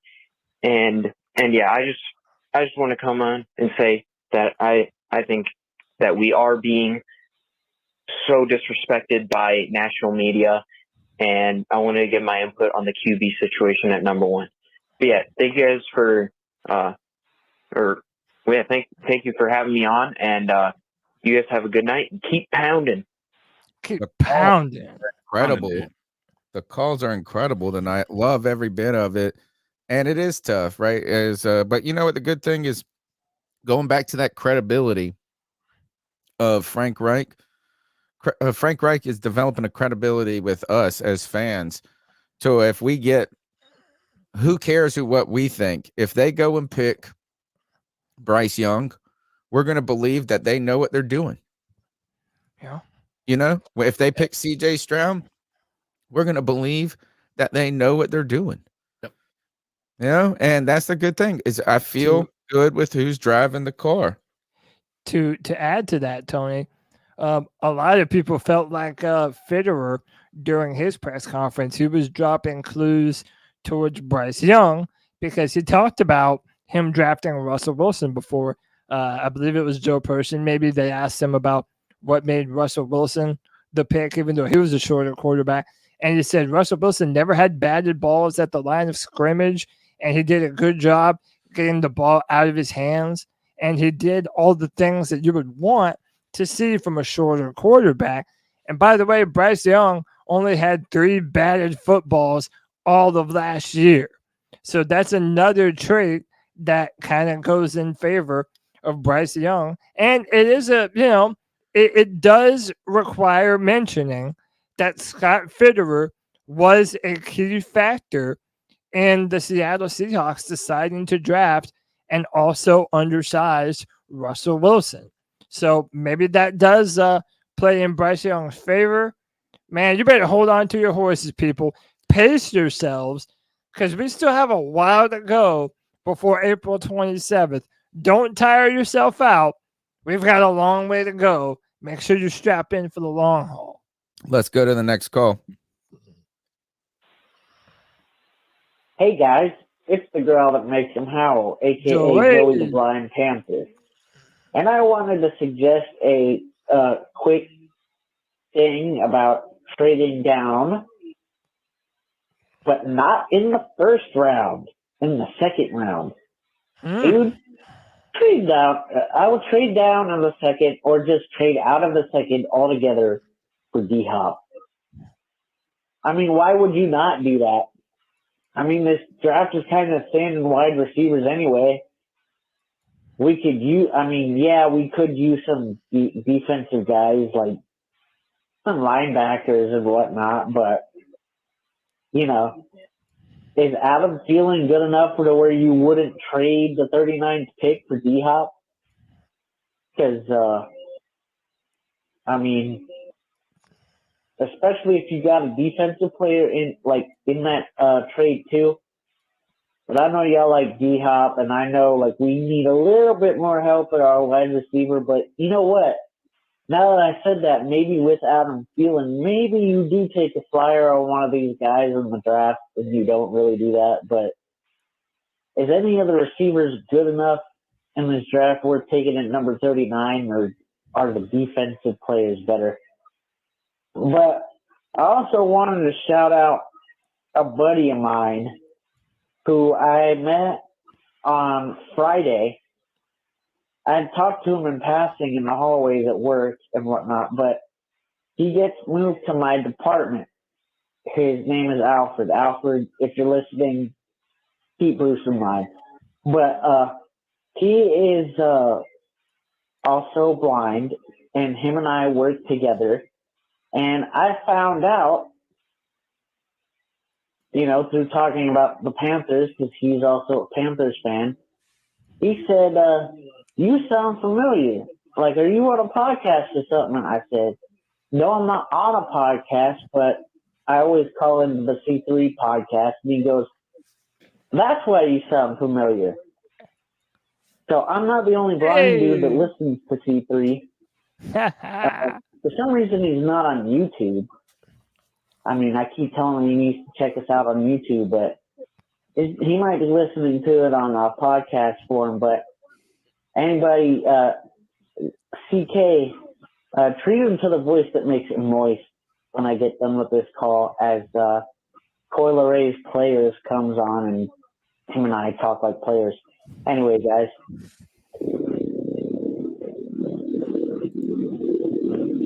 Wow. Hey, you heard it here first. The number one podcast for blind Panther fans everywhere. The C3 Panthers podcast, baby. Gotta love it. Shout out to Joey the Blind Panther Esquivel. Dude, we welcome all comers here, baby. Hey, I'm as crippled as they come. Joey's blind. Dude, if you love the Carolina Panthers, this is where you need to be, baby. Shout out to everyone. It tells you something about the way that the sound of the podcast, the men's voices on this podcast, how it just tickles the eardrums. You know what I mean? Like if we got the people that can hear pretty much every range you could possibly ask for, because they're needing to have that super sensitive hearing because of the way that the senses work in the human body, and they're listening to us. Whew. That's telling you something, man. Joey, that's awesome, man. I'm glad to hear that you're out there also promoting the podcast and the YouTube video or YouTube channel as well, man. I appreciate that, my dude. He's Look, that legit makes me happy when people who come on the Friday free for all, or people who come on to the into the cat calls, when they get recognized out in public because of the C3 Panthers podcast. Right. Shit, half of y'all are famous now, man. Come on. That's awesome, bro. We're out here spreading that Panther love, spreading that Panther wealth. Shout out to Joey the Blind Panther. All right, let's go to the next call. Hey. You know who the fuck it is. It's my chocolate espresso. What's happening? Yo, I'm making a prediction right now. I'm calling it. I'm making a prediction. You ready for this prediction? I got a prediction for your ass. I got a big prediction for your ass. Predictions. Ready? Lamar Jackson traded to the Indianapolis Colts. Oh yeah, that's happening. With the 4th overall pick. That's definitely happening. Draft Anthony Richardson. Who would they get to bridge with Anthony Richardson, you say? I don't know. Cam motherfucking Newton. That's my prediction. Live with it. Live without it. I don't care. Because I'm drunk. Peace. So is he saying Lamar goes to the Colts, Ravens get the 4, and they select Anthony Richardson and bring Cam Newton in to mentor him? Yep. Is that what they're saying? Yep. I do believe that's what he's implying, yes.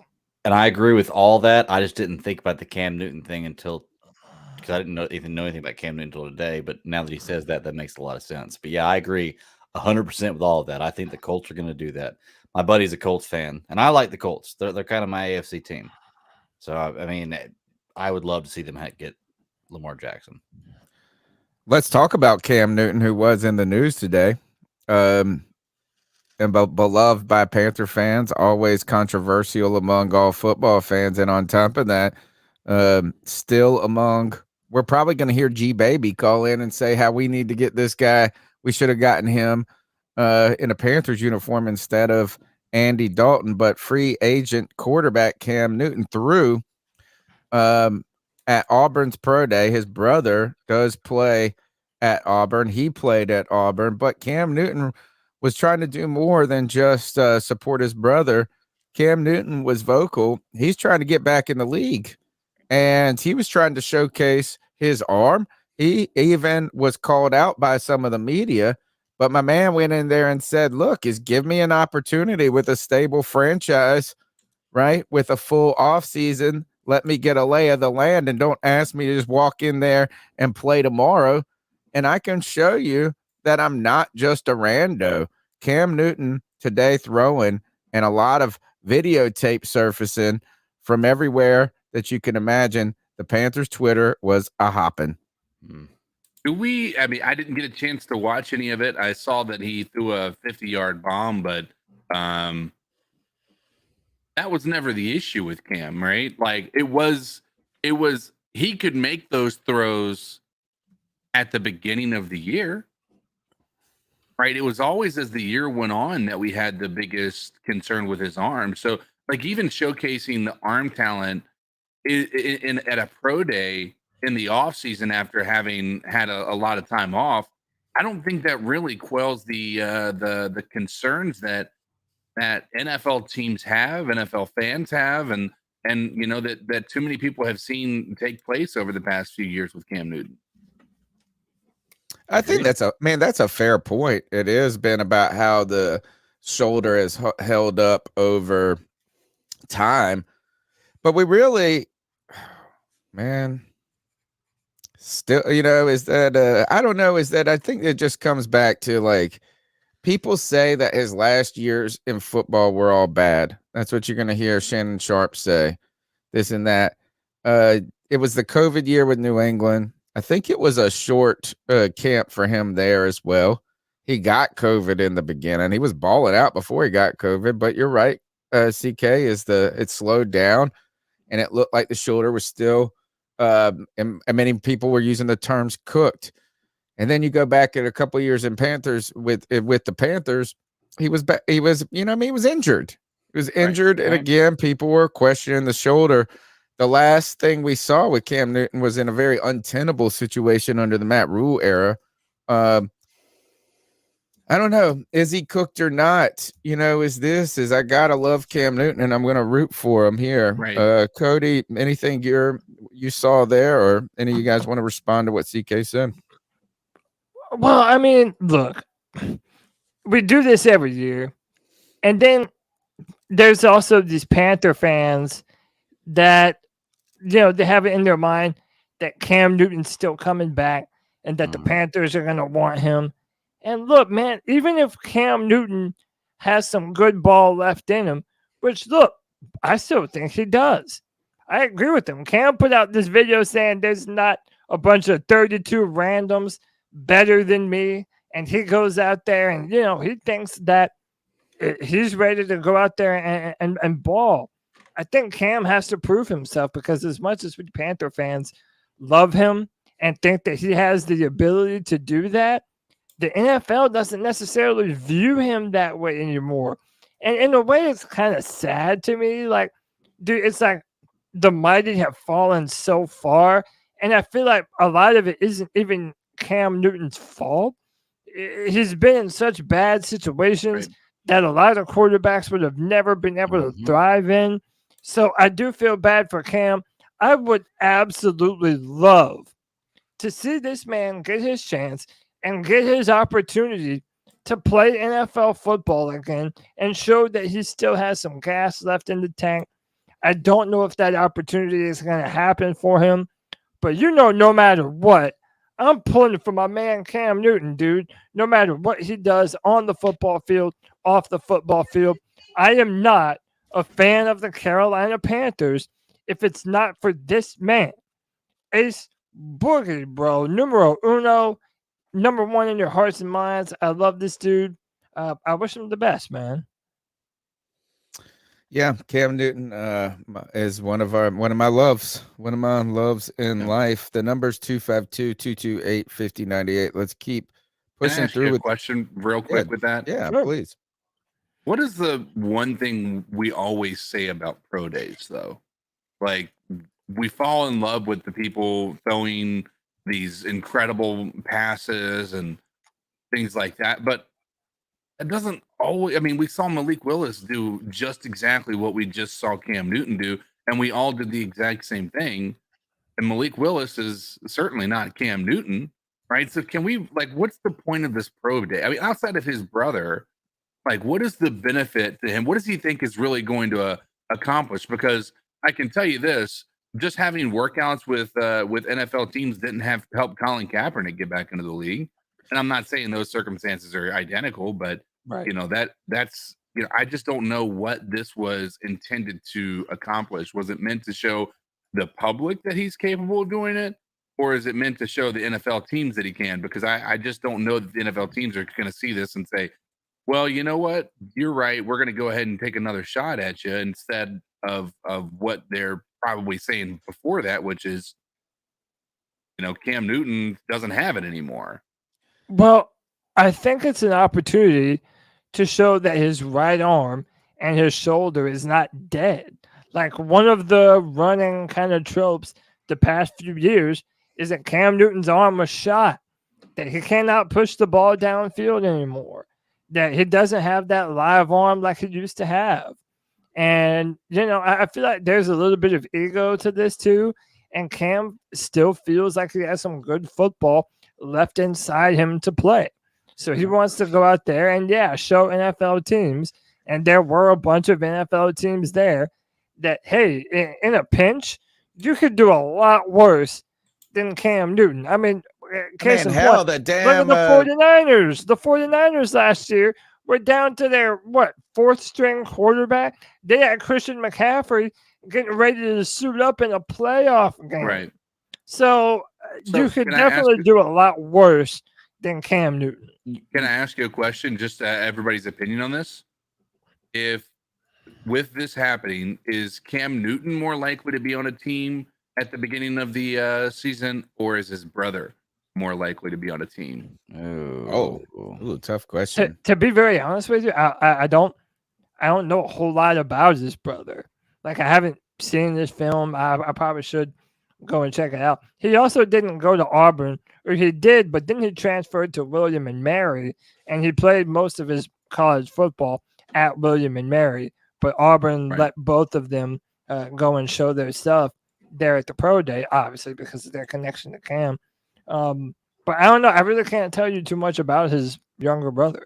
That's that's a good question. I think, to go back to your question about Cam, CK, is that, look, you got to put yourself out there if you want to get a date. You know what I'm saying? It's hard to get a date just sitting at your house. And I mean, like, you got to put yourself on a dating site, or you got to go out there and grind at the clubs and the bars or wherever you go to pick up your ladies. One of my friends says that the place to go is the Harris Teeter wine aisle, is where he likes to go. But what I would say is this, is that, you know, as Cam has to probably remind these teams that he exists. That's one thing. The other thing is there's no bad things. There's no such thing as bad press, right? So this is Cam Newton making a storyline that does, you know, maybe tickle the ears of some GMs that have some ideas that look, we saw a story today that the San Francisco 49ers reached out to Ben Roethlisberger last year. And what that meant for Trent, you know, so I mean, and it's just disrespectful. They didn't even think about Cam Newton. like, well, I don't know. It's something, and there's going to be a lot of people that cite a lot of different reasons, right? Is from race to circumstances to concerns to someone being just kind of a figment of the past.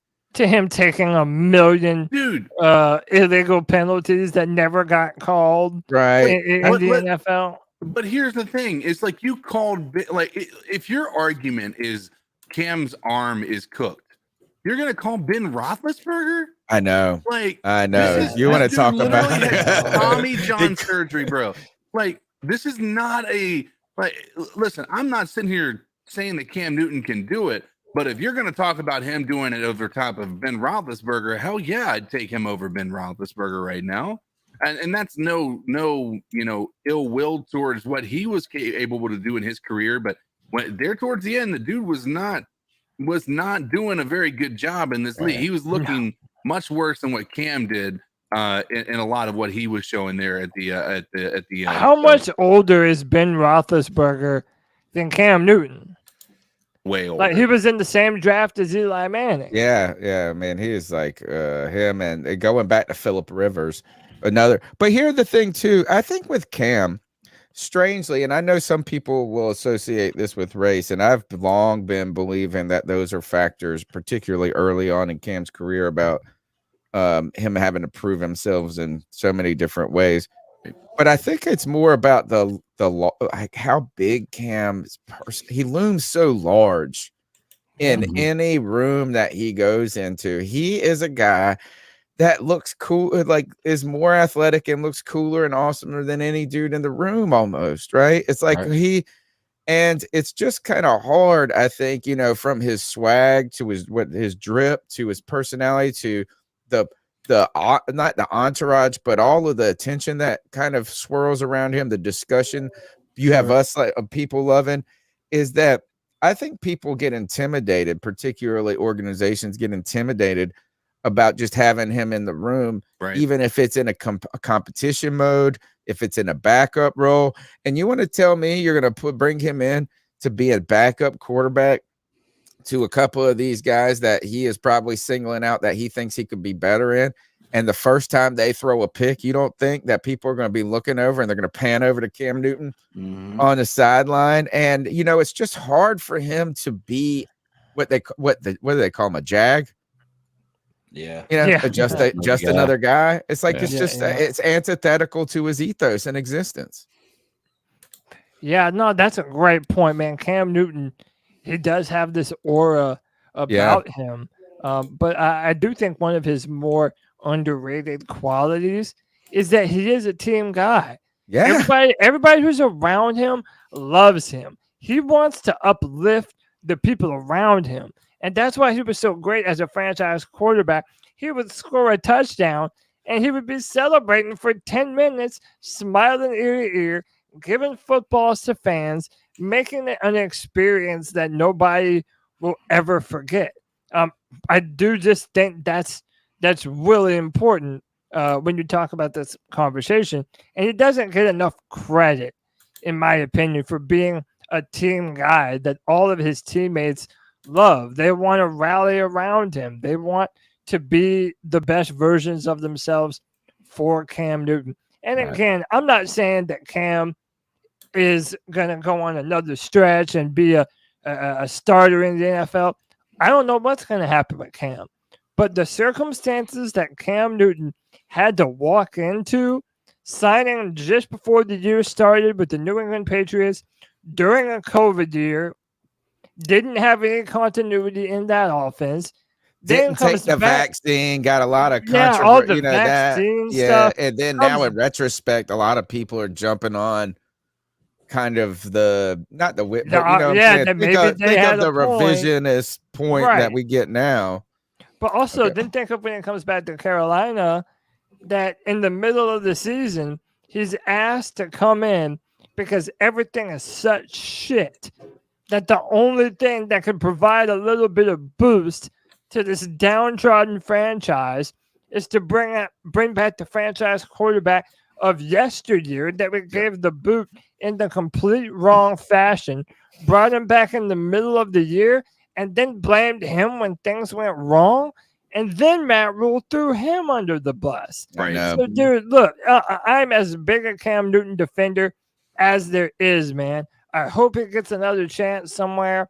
I know it's not going to be with Carolina, but listen, as long as he's not signing with the Atlanta Falcons, I'm pulling for Cam Newton, man. I want him to be successful against every team not named the Panthers. Agreed. Yeah, and I think too is go ahead, CK. I was just gonna say, I mean, and if you want to look at the other piece to that too, is like his time in Carolina was marred by not just Matt Rule, but the fact that Christian McCaffrey was hurt, marred by the fact that we were dealing with one of the worst offensive lines on the planet, potentially to ever exist in Carolina, right? Oh, totally. It was horrendous. You know, he was certainly given the short end of the stick. I had already expressed my belief that Cam Newton had played his best football by that point. So I wasn't of the mind that he was going to come in here and just have a resurgence in his career, but he certainly didn't get a fair shake. And I don't think anybody can look at what happened in New England and think he got a fair shake there either. So I would love to see Cam Newton have an opportunity. My concern is if he doesn't have it, if that is the case, I would rather have him not go out looking, I don't want to say desperate, but like, I don't want that. Yeah, you had somebody ask, is he having money issues in the chat? Right. Right. You have that honestly crossed my mind. Like, you know, because what does he got? He's got the cigar bar, and his ventures with trying to do the YouTube video, YouTube production and stuff like that seem to have kind of gone to the wayside. I mean, I'm wondering if there is a component of this to where he's like, you know, listen, I need to be back in the league from a financial standpoint. He's got all those kids. He's got a certain level of lifestyle that he's expected to live now. I could see that being a real issue, but I don't know if that's the case. I don't want to make any assumptions about the man with his financial situation. Yeah, I think this is, for me with Cam, it's always been about something like, because he's been so important to me in my life. It was so hard. It's so hard to see his story end like it did. Yeah. And that is for a player that, you know, changed football in so many ways, people will say. I mean, it's so important to our podcast, our franchise, this and that after that, you know, being at the pinnacle in that Super Bowl appearance, that the legacy of Cam Newton is going to be one of injury, what could have been. And, you know, you just would love, and this is what we've hoped for. When he went to New England, I just rooted for him to have a good exit. a good exit from the Mm-hmm. NFL to kind of silence too, even the internal people that didn't even think Cam was all that great when he was here. So, whatever you want to see success. If it happens, we will be rooting for him. Cam Newton, though, he is like he could always just go into like getting on one of those shows like Great Talent, America's Got Talent. Like he would be wonderful. He would be so incredible in Yeah. situations like that, dude. Yeah, I agree. But I also, somebody said he loves football. He's not doing it for the money. And I could see that as well. I could see for Cam Newton that he is really disappointing and disheartened that he's going to go down as he's one of the greatest college football players of all time. He's been one of the most successful quarterbacks statistically in different aspects of the game in so many ways, a Super Bowl appearance, and people are going to think of him. Or I think he wants his legacy to mean more. So I think that's important to him. The number's 252-228-5098. We're going to get to your call in just a moment, Anthony. But first to Damon, I believe. What's up, C3? It's Damien here. Yo, I was looking to put this can in the past, let my dreams just, end. I was hoping that for some reason, him being in Charlotte, that it'd be cool to have him come out and announce #1 pick. But then, goddamn, he thrown out another combine. Wish Cam best of luck. I'm happy for what's happening with us.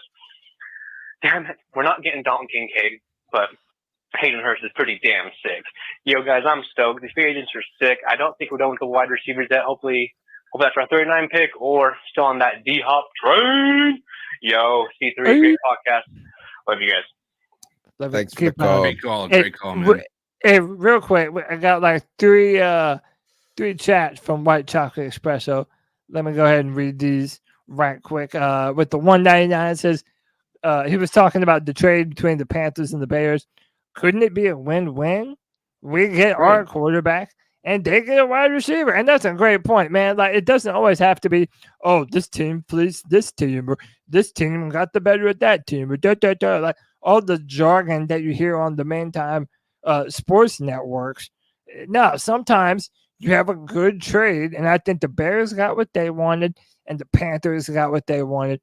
Great point. Another 199 says first Indy gets their team, and now they get their quarterback, talking about his prediction. It was a great prediction, and it could probably happen. Baker in Carolina is worse than Cam in New England, yet one got a job. Yeah, man, that's true. That's absolutely true. Fundamentally true. That's fundamentally. That's unquestionable. That one is kind of a dagger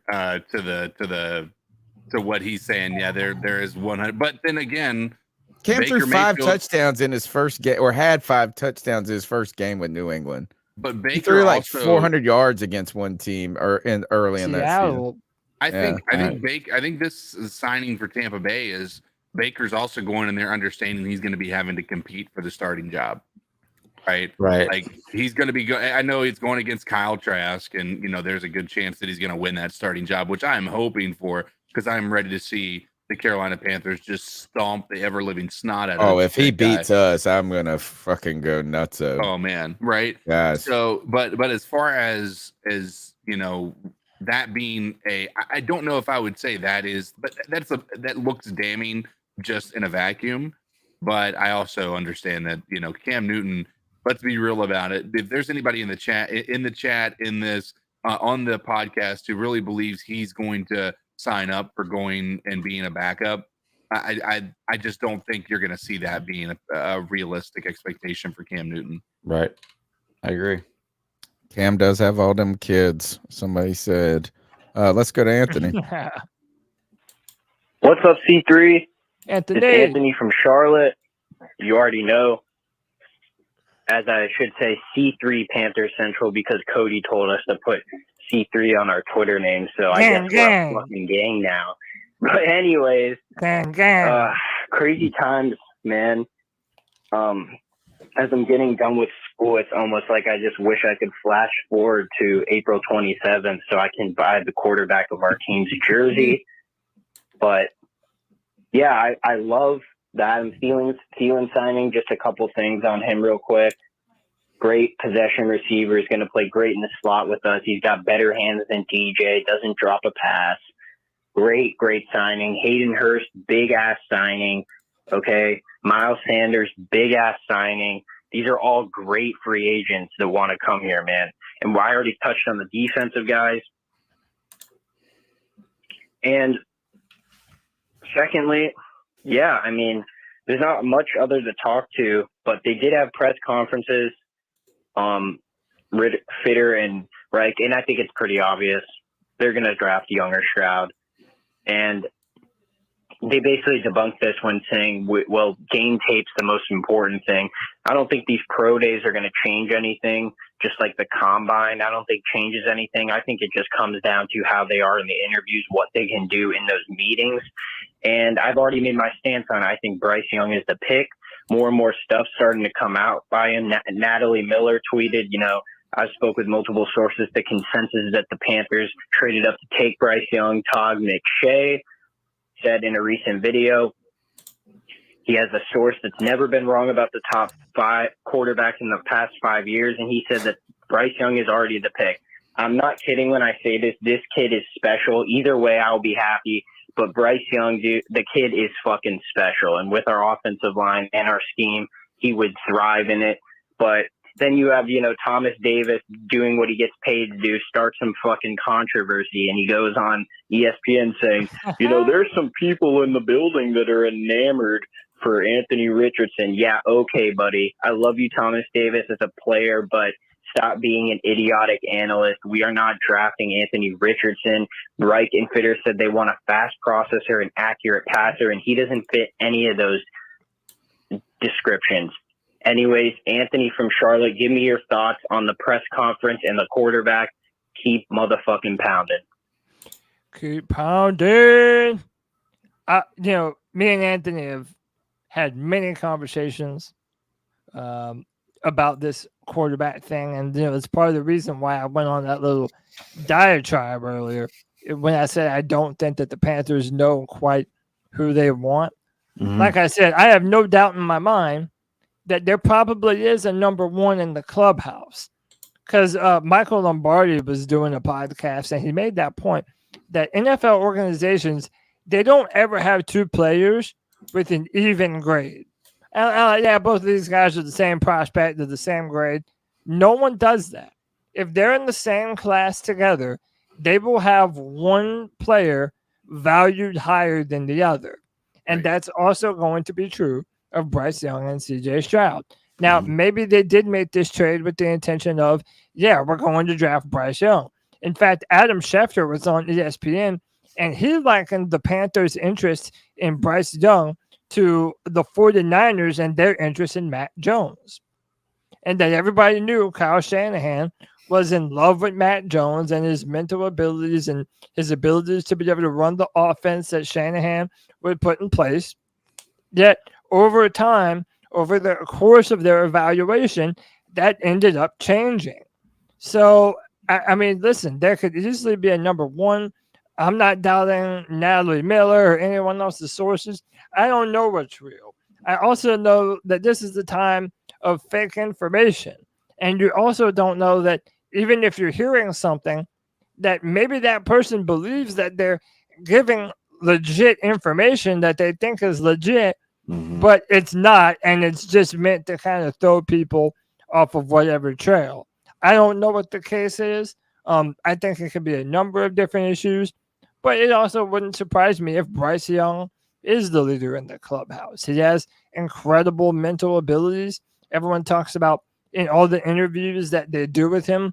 He's the type of guy that is diagnosing defenses that he's never even had to play against before. So he is clearly very intelligent.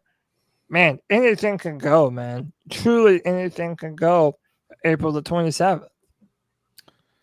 All right, let's go to this. Call is going a little bit back, so I try to play the calls in different types of orders based on the conversation, right? And so I play some of the freshest calls early on, just so that we don't start with things that have been a little dated. But here, let's go to Corey, a longtime listener and caller of the show, friend of the show.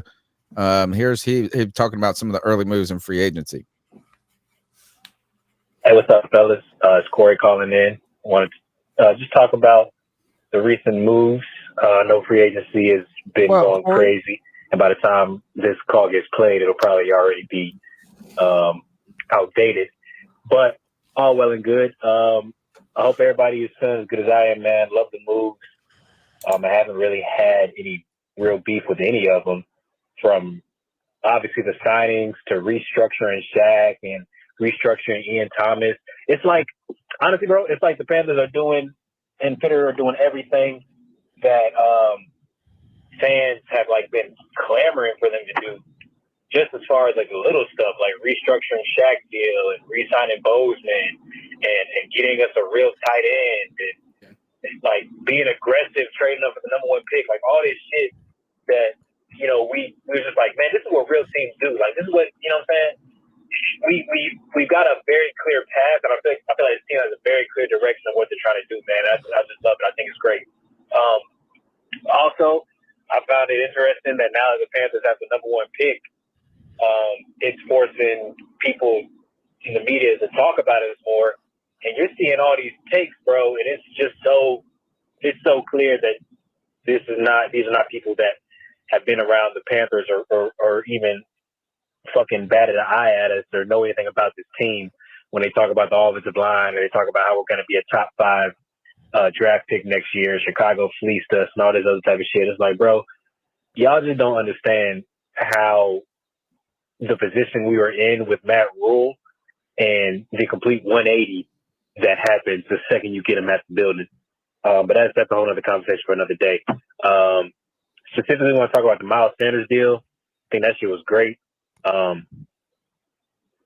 lot of, like, you know what I'm saying, $6 million a year for 3 years. People are like, oh, you don't pay running backs and this and this and that. And that's just another thing. I feel like people are just finding something bad to say about every deal. Because this Miles Sanders deal, it's like, okay, you don't pay running backs, you can draft, like, fine. He's not getting paid big money. This is somebody who is produced,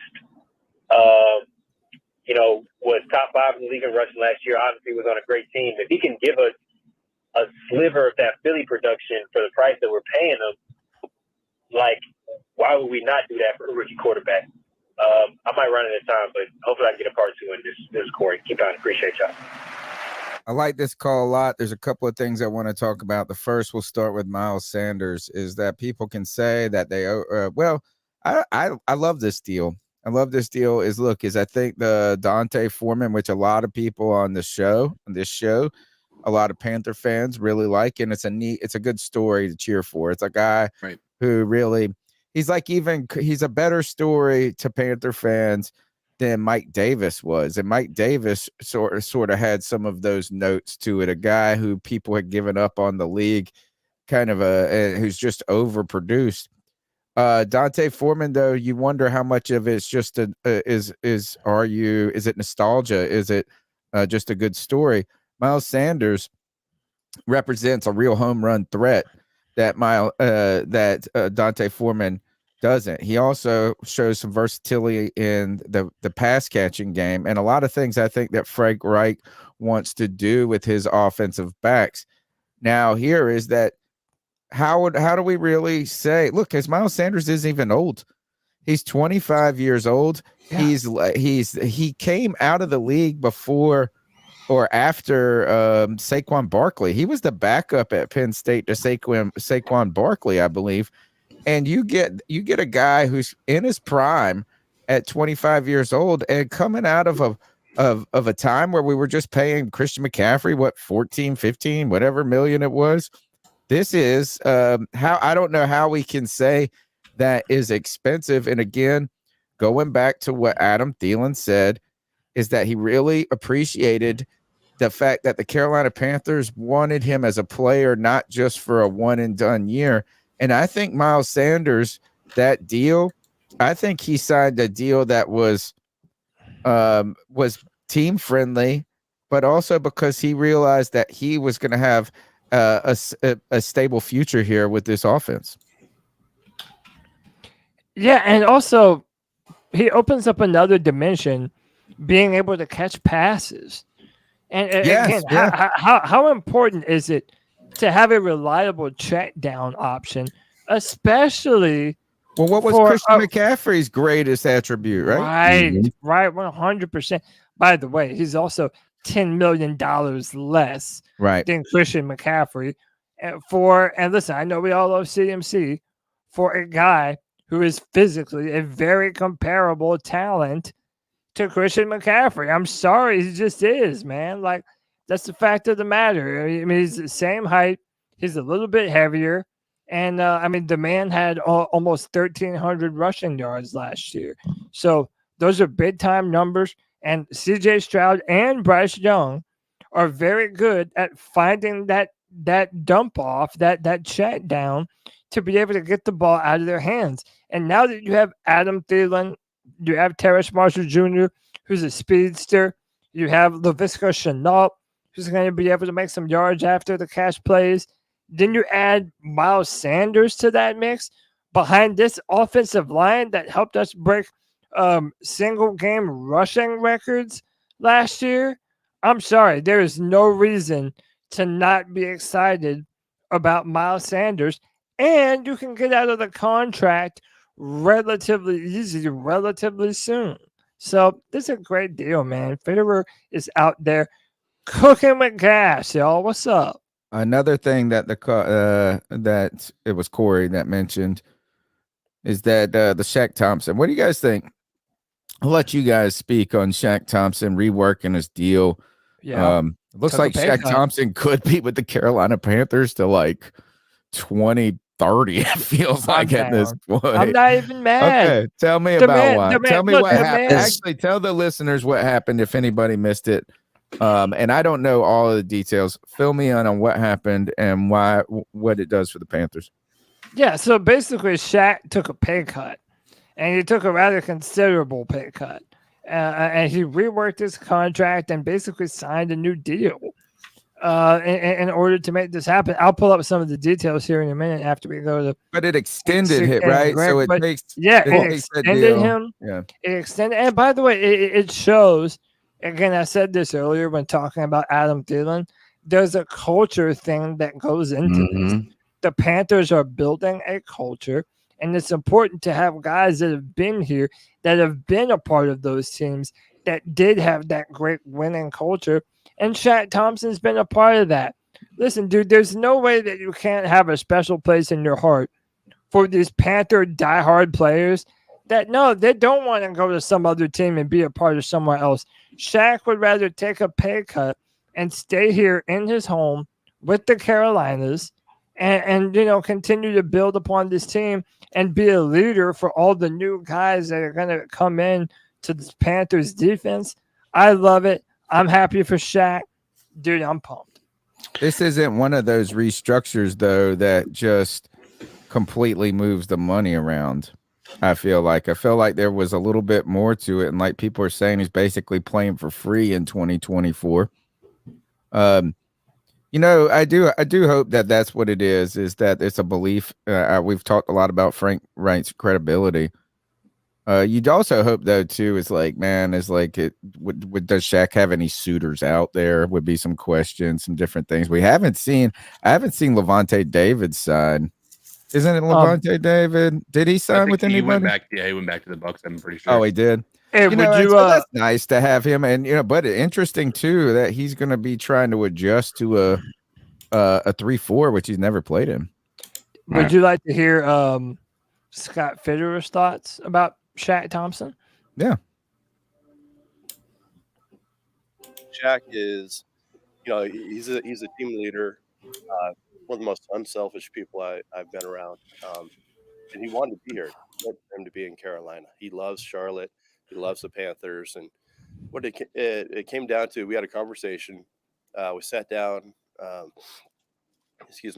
the stadium, and we just talked man to man. Said, hey, listen, what do you need? This is what we need. We worked through it. I know he slept on it. He called me back and said, hey, listen, this is what I'd like to do. And I can't thank him enough. I mean, it's such a team first move that he did, and a ton of respect for Shaq. And he wanted to be here, and we made it work. Awesome. Awesome. It's just nice to not have to replace one more thing sometimes too. Yeah. Hey, question by 2024 NFC champs. Y'all want Stroud? What number is he gonna wear? Oh wow. Shaq is not giving up number 7. I don't know, man. CJ Stroud's gonna have, if we pick him, he's gonna have that first pick in the draft type of signing bonus. God. You know what I mean? Maybe I hope he this does. happens. Maybe if he does love number 7, he cuts that He's check. got to pay for Shaq Thompson's 2024 season. Yeah, dude, and maybe Shaq goes back to wearing number 54. I don't know, man. Who knows? I felt like he's played better wearing number 7 than he ever did wearing. I do. No, that is wearing the 54. truth. That is the truth. I think there's something to that. So I hope that storyline comes about for sure. Let's go back to Corey. Since I made him wait so long, we'll take one more call from him. Hey man, part 2 of Corey's call. I'll be real quick, but yeah, I love the Miles Sanders deal. I knew this was his breakout year this past year, but I just wanted to look up his stats for a little bit more context. Like, Miles Sanders has been a productive player the entire time he's been in the NFL. Like, his rookie year, he ran for 800 yards and put up 500 more yards receiving. Now, that's been by far his best receiving year, but he was a huge threat receiving out of the backfield for the Eagles his rookie year. And hopefully he can bring some of that to Carolina to help out this rookie quarterback we're going to have. But shit, man, like, these last 2 years before that, the 2 years prior to this one, he was on pace for 1,000 yards. He just got hurt. He only played 12 games each of those years.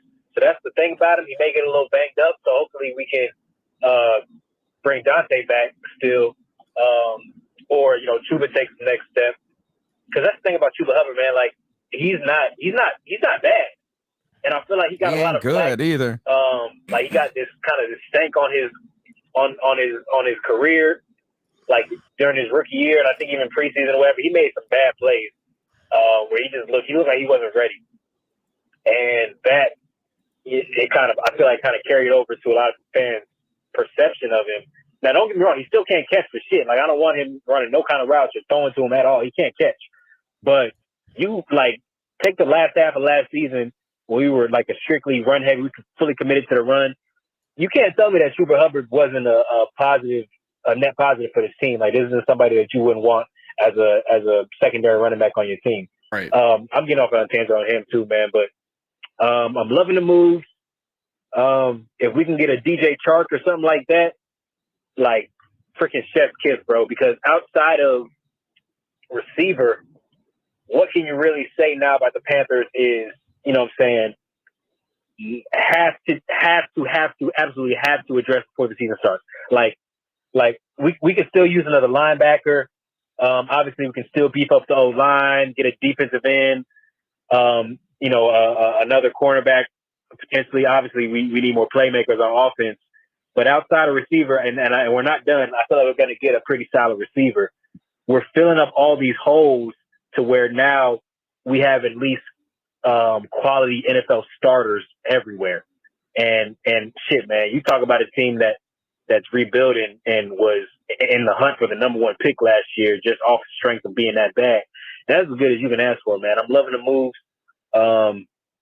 Yeah, man, Fitterer is doing his damn thing. Keep on. I'm sure Matt Rule will take all the credit for this, but I do want to remind everybody that Deuce Staley is very familiar with Miles Sanders from his time at the Eagles. So that will help inform our decision on this. Let's keep going with the calls. Hold on. Let me pause you 1 sec, Tony.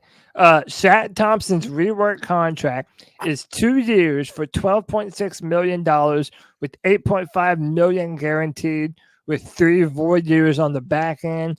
Shaq Thompson's cap number this year went from $24.5 million to $14 million, man. That's big time from Shaq. Deals includes incentives this season for Pro Bowl and playoff W's. So again, man, Shaq is a team first kind of guy. He knows that in order to build this team up the right way, you have to have spending money in free agency. And that's why Fitterer said that he's one of the most unselfish guys that you could ever be around, man. And again, remembering that this guy was mentored by Thomas Davis and Luke Kuechly, like he's a mensch. He's an absolute mensch. We love Shaq Thompson. You know, he is. You could definitely do worse than Shaq. So, kudos to him. Let's go to the next call.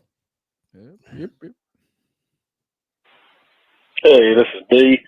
Just had a quick thought on Scott Fitterer's press conference yesterday. When asked about Frank Reich, he said that Frank was detailed, that he paints a picture of exactly what direction he wants to go, that he's crystal clear on what he wants on the offense and on defense. And one other thing he said was that he understands contracts. And he said a lot of coaches just want. That's all they just come to you with their wants. Oh, they good don't understand, question. what it takes to build a winning team when it comes to contracts and salary cap, stuff like that. Well, the only coach that I know that Scott Fitter has dealt with as a GM one-on-one was Matt Rule. And, a couple months ago, I think there were reports from within the organization saying that when Matt Rule wanted something, he would just wear you down, just annoy the crap out of you until he got what he wanted. I do remember that. And it's just another example of, polar opposites, Frank Reich and Matt Rule are. And, I'm excited. I'm excited for the coaching staff. I'm excited that Scott Fitter, he obviously respects Frank Reich a lot. Frank Reich is very appreciative of Scott Fitter. They're both very appreciative of David and Nicole Tepper. So I'm just excited for the direction that they're going. And, obviously I'm excited to see what they do with the number 1 pick. I prefer CJ Stroud over Bryce only because of height. I think to myself, people say, well, look at Drew Brees, look at Russell Wilson. Well, you're already asking this guy to come in and end up being a top-tier quarterback. Right. And now you're not only asking him to come in and end up being a top-tier quarterback, but do it at under 6 foot, which only a handful of quarterbacks in recent history have been able to do that and be successful and not have their height be an issue. So, I'm fine with Bryce Young, but I am kind of hung up on the height thing. And then the last thing I want to say, I'm excited to see what he does after the first pick, what Scott Fitter and Frank Reich pick after the first pick, because I think Matt Rule had a heavy hand on the draft in the past, and we could see that, outside the first round, we hadn't hit on a lot of other guys, so with the exception maybe Chin. So I'm just really excited to see what he does with the other picks. We know he can work around and gain picks during the draft and everything like that, but seeing what they actually do with those picks and how many players become really good, franchise type or really good plug-in and productive players for the Panthers. Anyway, appreciate you guys. Have a good one. This has been the night of calls, dude. This has been one of arguably the best nights in the show's history with calls. We've had some fantastic ones, and I think he raises some really important points. Is that like now, we get to see Fitterer, and this is what we've been waiting for. Is like he was a wet noodle until this moment, and it maybe not have been his fault. We talked about he mentioned the Matt Rule wearing you down. He talked about all these other dynamics, and it just is like it feels like again this goes back to how cool Frank Reich is. Frank Reich doesn't have to prove to Fitterer or to Tepper. It's not a dick measuring contest for him. Yeah. Do y'all think so? That's kind of the question. I'm so happy that the caller brought it up. A lot of people felt like Fitterer kind of took a jab at Matt Rule, saying there are coaches who want, and that they don't even know what it takes to get all those things that they want. And he's right. There were a lot of rumors about Matt Rule being very demanding, in a lot of different ways about the things that he wanted. To me, this reeks of the Sam Darnold and Baker Mayfield trades. Right. That him and Phil Snow, they thought they saw Matthew Stafford in Sam Darnold, and then they were like, yep, that's the guy we want. Make it happen, Fit. And because Matt Rule was given the keys to the kingdom, Fitterer had his hands tied. So now you're finally seeing what Fitterer is capable of as a general manager. And dude, listen, people when Gettleman was here, everyone used to say Gettle magic. That Dave Gettleman had the Gettle magic. Well, I like it better now. It's Fitterer and his laser eyes, baby. Fitterer with the beams, like he's a what's the Terminator called? The T-1000. Yeah, the T-1000. Dude, he's on his T-1000 shit, bro. He's out there making moves, bringing incredible players to the Carolina Panthers at a value price. Dude, there is literally nothing more you could want from Fitterer, man. Maybe you might want it D-Hop, but dude, so far, beggars cannot be choosers. Fitterer has done an incredible job. It shows you how cruddy Matt Rule was. He was terrible, just man. really shows us. I mean, gosh, and it just gets worse and worse and worse as more stuff comes out. I saw somebody put up the video today of, remember when Matt Rule was doing those defensive bags? Oh yeah, going through the end drills on the bags. He's such a nerd, dude. Yeah. A guy at work said this, because I said it's nice and somebody brought this up earlier, is we needed this type of coach with Cam Newton when we drafted Cam Newton. Is that I don't trust that Matt Rule knows a lot about football. I'm not saying I know more than him or something, but like, is that and this guy at work said, I thought this was a cool way to describe it. He said, Matt Rule's a CEO who surrounded himself with football guys, and so like that's where we heard about him leaning on Phil Snow so much and different things, right? And he couldn't, he couldn't really deal with. That's why he had to get these offensive coordinators. He could just never be the guy on any of those. That's not what he is. So let's keep powering through with these calls. Yo, what's good, C3 Nation? Oh crap! Sorry, pushed the button by accident. Where the hell did it go? Where were we at? I said, "What's good, C3 Nation?" Here it is. I got it. I think this is it. Yo, C3, it's JJ. Nope. Not the right one. I'm calling this. Not the right one. Let's see if it was this one.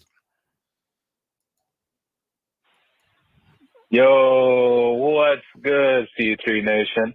Yep. It's been a long time since I called. It's been a minute, man. But this is Slim Jimma from the West Coast, the best coast. Calling in from San Diego, California, man. It's been a minute. Listen, I just wanted to call in just to talk about what's going on with the first overall pick, the quarterback we should go get, all that jazz that's going on right now. And I've been doing some film review, and honestly, I don't understand how there's any question of who to get at number one. I think CJ Stroud is the only guy that looks like he's ready to go play tomorrow. Dude. All those other guys, I don't know about, man. But CJ Stroud, you watch this tape, bro, it's just like, wow. He literally does everything you want from a pocket passing quarterback. And it's crazy that people are trying to knock his game because they say that he's not as mobile as they need to be. But it's so crazy, bro. Like, who are the last quarterbacks that won the Super Bowl? Were they all mobile quarterbacks? Like, you don't need to be old boy from Baltimore in order to be successful in the NFL. So it's kind of crazy. And I can't believe that's their one knock on CJ Stroud, is that he's not as mobile as the other guys. Like, listen, man, I don't need my guy being mobile. I need him to run when he can, but I want him to look downfield and hit strikes from anywhere down the field. And honestly, CJ Stroud is the only guy that I see who has done that consistently. There's literally nothing else that people can say about him. They say he's inconsistent, but I don't understand.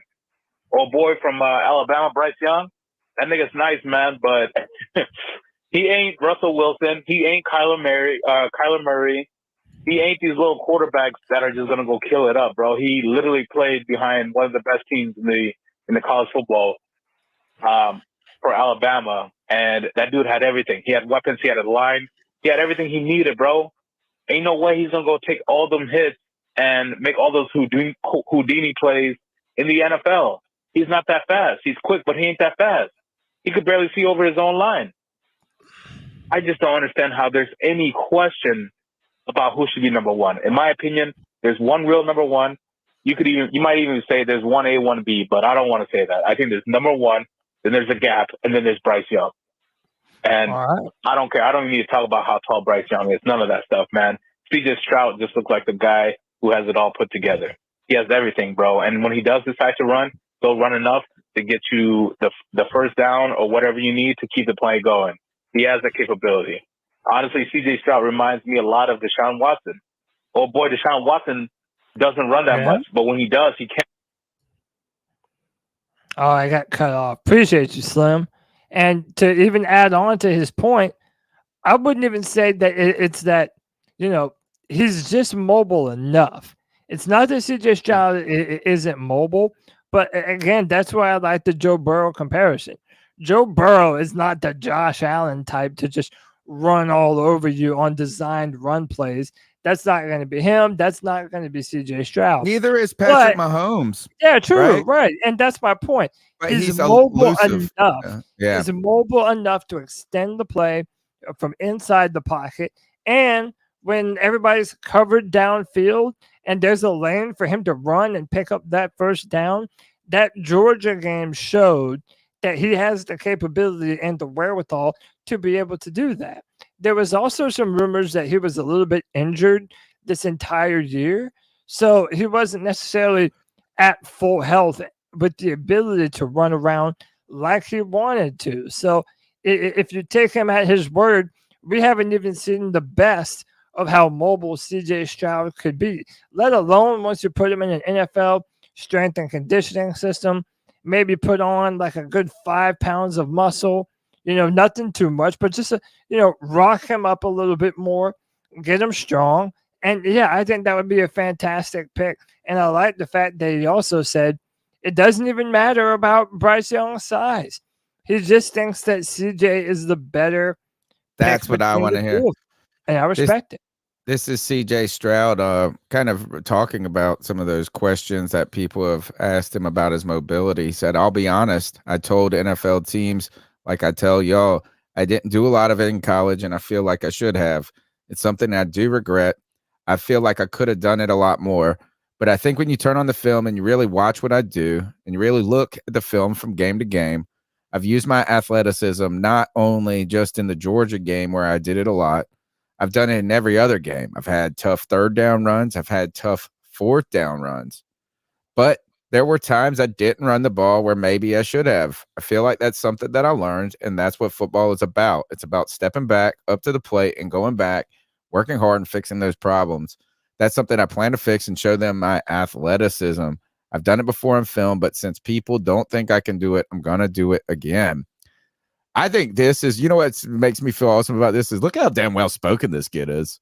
Yeah. Like, you know what? It's like, put him up in front of the mic. He's ready to be a him team and Young leader. Both, though. Yeah. Him and Young was the same way, dude. Watching some of his interviews made me just think that this dude was ready to be a leader of a team immediately as well. What I love is that next part. It said that his first carry of his career as a freshman went for 48 yards against Michigan. Like as a touchdown. Like, dude, that's just stuff that you don't hear of when it comes to Stroud. But that's not a bad thing, right? When people are taking off running, like it's not inherently from a good football standpoint.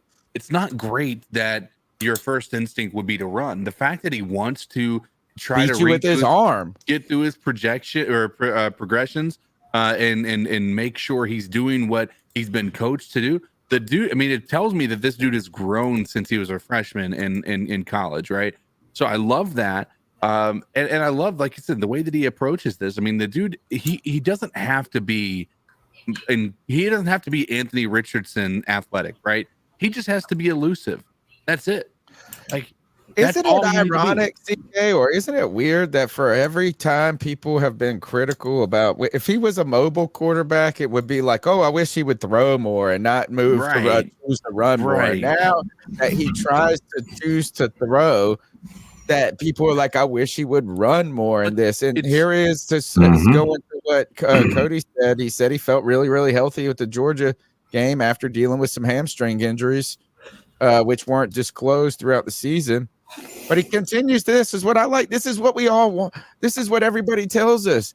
You want a quarterback who beats you with your arm. It's nice to have athleticism. It's a nice attribute. But you want, I mean, Patrick Mahomes beats you with his arms. Yeah, sure, he's mobile. You know, you want Joe Burrow, Justin Herbert. Yeah, they have mobility, but you want these guys extending plays, not running. Well, and the as thing their that main I think, attack. the thing that I think is let's talk about the reality of where these are coming from. It's Bryce Young fans talking about CJ Stroud. That's why his negative things are coming up. It's CJ Stroud fans talking about Bryce Young. That's where his negatives are coming about, right?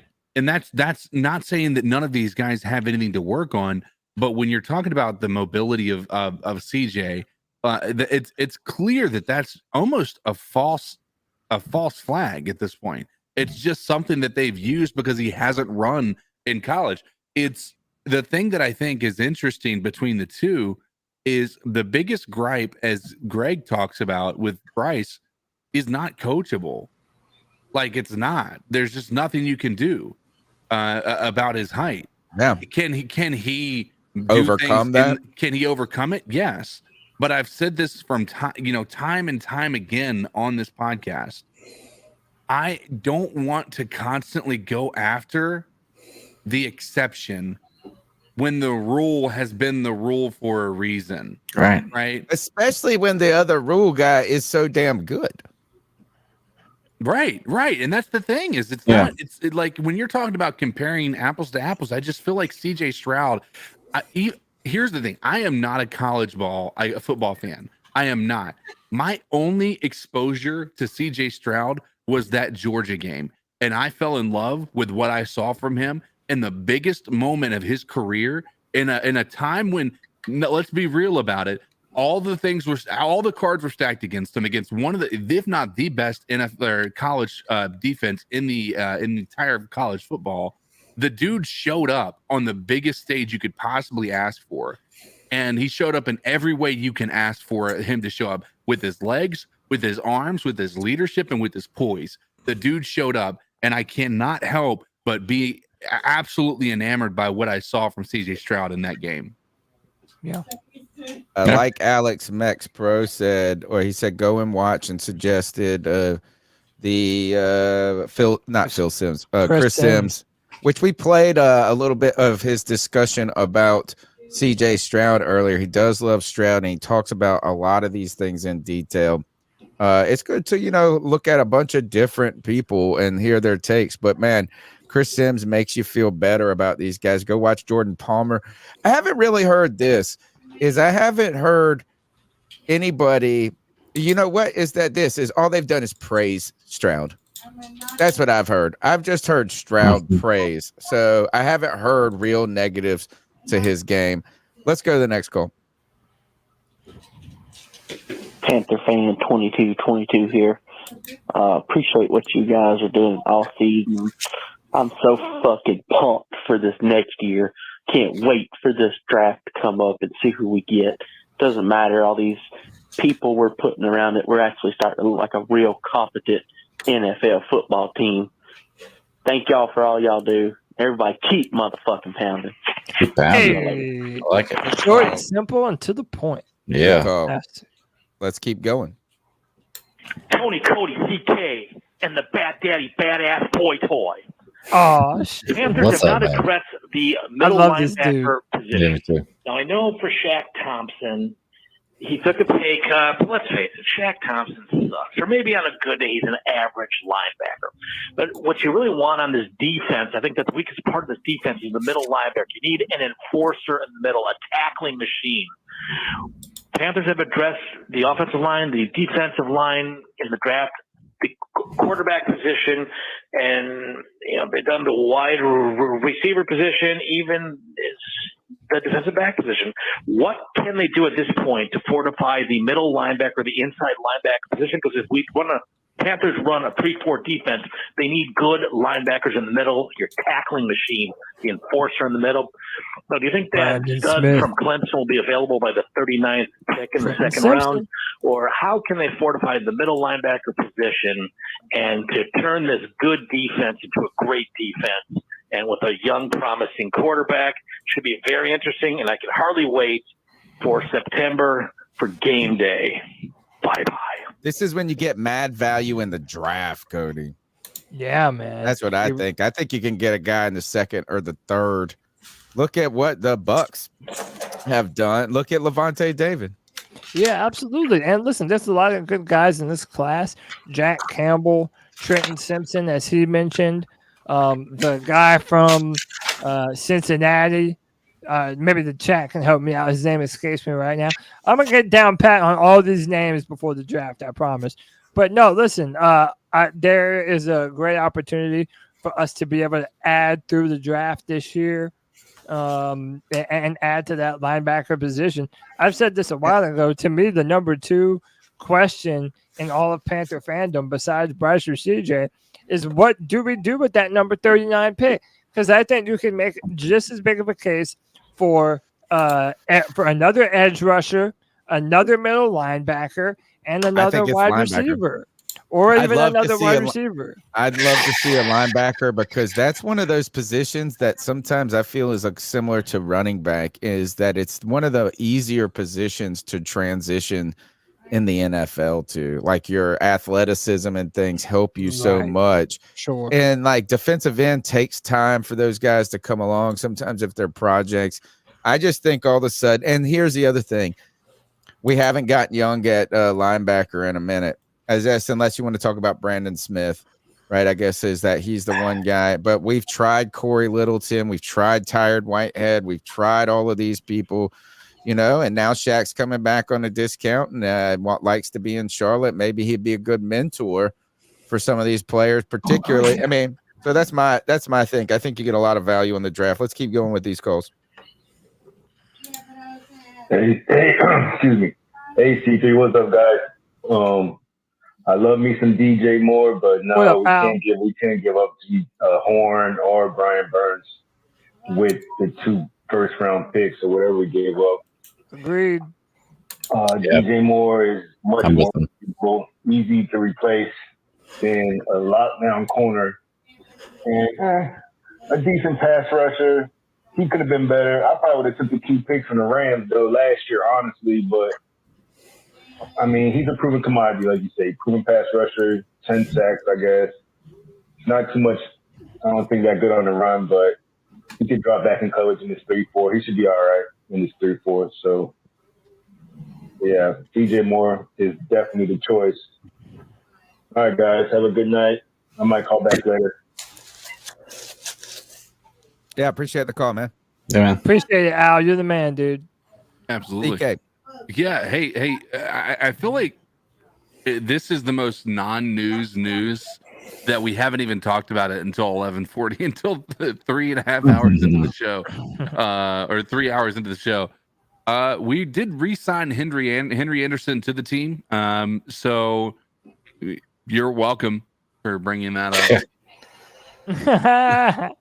So, he wasn't bad though. He wasn't terrible. Yeah, that's what I mean. It's the most non-news news. It wasn't like oh my god, we signed that guy. It was just like, hey, he's back. You know what I mean? It wasn't. You mean you're not pumped for Henry Anderson, dude? Listen, I'm not negative. I don't think he's a bad player. I don't think he improved the defense to a level to where it was noticeable last year. But I mean, hey, listen, we need the depth, and if he was willing to come back to Charlotte for a team friendly deal, then I'm happy to have him back. Be interested to see how he fits in this scheme. How big was he? He was a kind of a bigger guy, but I don't know. I wonder how he'll be able to hold up in a 3-4. He's certainly not agile enough to play as a linebacker. I think they just need bodies. Like 704 Godson said, is that 3-4 depth. You're gonna need those 5 techs that are gonna be your defensive end in a 3-4, and you need bodies, man. Like so much of the defensive giving those big boys a break a little bit. You can't just have, you have to be able to rotate guys in and out. And I know a lot of people really don't like YGM at this point, but he's still on the team. He's still under contract, and he's going to be another body that is going to have to be able to fill in for Henry Anderson and for some of these other guys to be able to go in and pass rush and, be able to stop the run and be able to do it all. So, I mean, listen, it's not going to make you jump for joy, as CK was saying, but, it's also a quality depth piece that you're gonna need going into the season. I forgot this. Remember, he had a stroke last year. Oh, that's like, right. and then I do remember came that. back. It was like, So you know what? You're wondering if some guys can come back after the bye week. This guy has a stroke and comes back. After that was him. Yeah, dude, I completely forgot about that. Wow. All right, let's go to the next goal. I see the image in the stream has Stroud number 7 and Bryce number 9, like 7 and 9. Like the teams who draft these two bums are perpetually going to be 7 and 9. Oh, but hold on, I know there's going to be. Wow. But I was waiting for like the last and whatever you guys play, like when something controversial gets said to play. My next point is, do you see Cam Newton throwing at Auburn today? Do you see his video posted on IG last night? That man ain't done. The haters, first of all, they wanted Cam to fail when Cam first came to Carolina. Many people, even in the fan base, wanted Cam to fail.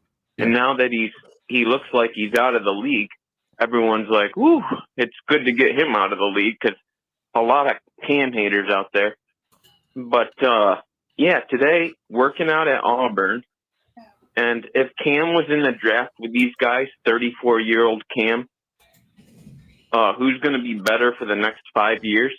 34-year-old Cam or CJ Stroud, Bryce Young, these bums in the draft?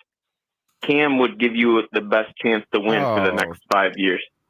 And David Tepper, his birthday is 9/11, like September 11th. And what happened on September 11th?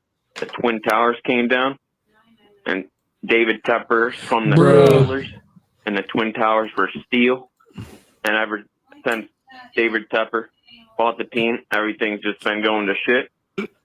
It's all symbolism, you guys. But if the Panthers don't end up bringing Cam back and trading out of the first pick and then getting still Will Anderson or Jalen Carter, if they don't do that, the Panthers are going to be just completely fucked. And Cam, he's going to be dominating in Baltimore. Wow. Dude. Or Atlanta. Is an outside chance at Atlanta, but I'm thinking Baltimore. And Cam in Baltimore is just going to completely shut up the haters, because what we're talking about is, I'm thinking 5-6 years of prime Cam in Baltimore, and Baltimore's a better organization than the Panthers, so they're going to do a better job of Kev said it's all connected. Him with like Byron Bell and Nate Chandler in Carolina. Just complete trash. He just carried this whole team, and the people. Hey, 10 photo hats. Oh my god, LMAO. Oh my god, LOL. Oh my god. Serious though. Bro, 10 photo hats in the chat, baby. Whoa. Yeah. Dude, that's all connected. At first he said the when he it's all that would wore me out. Yeah. There's a lot to that. Let's keep talking going. About Twin Towers. I know. Well, I mean, 7 and 9. My He's man like came from left field. Let's go to the next call. That's not your calls, though. Calling out from California, Panthers fan. Just calling to try to weigh in, and I'm so pro Bryce Young. I just feel like that he's a much, better quarterback, and I just want to tell you guys why. Yeah, so call me back 209-781-5100. Appreciate you, man. We thank you for the call. For those who don't know, for all the new viewers, it's a voicemail. Right. It's not a one-on-one type of call situation. Although I'm sure people would probably pay for CK to call them back and talk. Oh, I know. That's going to be the subscribe. That's going to be the new pay me when I call them. So, but pay $20 a month to have the sultry stylings of CK whisper sweet nothings in your ear without ruining your credit. Yeah. Let's go to the next call. It's me, C-Dog, 1983. C-Dog. Real quick, man. The only way we win that trade with the Bears is we keep DJ Moore. With us trading DJ Moore, we got fucking fleeced for the number 1 pick, period. If we keep DJ Moore, I don't have anything to say. But we gave up too much. You can't tell me we didn't give up too much. And everybody talking about, oh, we didn't do this with DJ and that with DJ. How many fucking quarterbacks did DJ Moore fucking play with? What the fuck are we fucking talking about? Then fucking you had to goddamn deal with Matt Rule bullshit for 3 years. Man, you motherfuckers sound goddamn dumb as fuck right now. But I'll tell you what, next year, when we don't have a number 1 receiver, when look, who the fuck is gonna get double team on this offense now? Fucking nobody. The fuck we talking about, man? The motherfucker talking about Hayden Hurst. Hayden Hurst is a fucking jag. Just another fucking guy. What the fuck are we talking about? Then the Miles Sanders got them signing. He's a fucking finesse back. Him and Tuba Hubbard do the same fucking thing. But I tell you what, him and Tuba Hubbard can't get to the goddamn 30 inches or 30 fucking 1. Cause there ain't no fucking power running back. So you better goddamn draft a fucking power running back in the fucking draft. You better draft a goddamn rookie tight end. The fuck? I just don't know, man. You know. Y'all niggas still goddamn sprung on fucking quarterbacks and stuck on this quarterback shit. We've been doing the same shit since goddamn Cam Newton been gone. Y'all still on this same ass shit. Ain't got to fucking nowhere. What the fuck? Motherfucker like goddamn Frank Wright is a fucking quarterback whisperer. He had fucking Andrew Luck for 1 year. Andrew Luck fucking retired. What the fuck are we talking about? What the fuck? Frank Wright just called plays with the goddamn Eagles, man. I'm just on a goddamn rant right now. What the fuck? What the fuck are we talking about, man? Fuck, man. Here's Adam Thielen. Come on, man. Oh my God. I tell you what, Adam Thielen could have made that play at the end of the game against the motherfucking Falcons because his ass too fucking old, motherfuckers. Anyways, whenever you come in here, make sure you hit the motherfucking like button. Yeah, see, that's why we love to subscribe to the great fucking content. C-Dog 1983 podcast coming soon. I will be breaking down movies and TV shows. Nice. I like it, man. TV shows. Hey, C-Dog, hit me up, man. Podcast. Shout out to goddamn Panther Pickle. Shout out to motherfucking D-Baby, the motherfucking GOAT. I hope everybody have a great fucking Tuesday. I hope everybody have a great fucking week. Keep motherfucking pounding. C-Dog 1983 out. Good night. See, look, that's why we love C-Dog, man. He'll come in here and say that we're acting like a bunch of dumbasses talking dumb about the Panthers, but then still tell everybody to like and subscribe and hit that damn notification bell. Shout out to the homie C-Dog, man. That's my great. bro. That's the It was a good call, too. If you think about it, you might not love it. You might not agree with some of it, right? And he's just, the only reason you don't like that call is because he's not agreeing with you. Right. And not you, any one of you in specific, whoever. And it's not like we haven't been wrong before. So Right. Exactly. But here's where I will challenge C-Dog a little bit. And I respect the opinion he has because I don't think anybody here is happy that DJ Moore is gone, right? But the challenge I would have is for the past 5 years, we've complained about doing the same thing over and over with regard to quarterback. Mm-hmm. Well, over the past 5 years, we've also done the same thing over and over by maintaining DJ Moore on the squad, right? So this is the first year we're trying something different, right? And it hasn't worked up to this point doing what we did in the past. I think moving up, making a decision to go after a quarterback that you have conviction in, as they say, I think that this is the only way that this would have worked out. And it's almost poetic and it's a bittersweet thing. But the fact that DJ Moore was here for 5 years and we weren't able to find success, again, not all DJ's fault, but it shows that DJ Moore being here wasn't going to be the reason we succeeded, right? He would be a wide piece. receiver with a quarterback is not a wide receiver. There you go. You know, I mean, like, it doesn't matter how. Look, go down the list of people who are the great. Randy Moss, when he was in Oakland, was nothing, right? You put him with Tom Brady, he's back to being the GOAT. DeAndre Hopkins, before Deshaun Watson got there, right?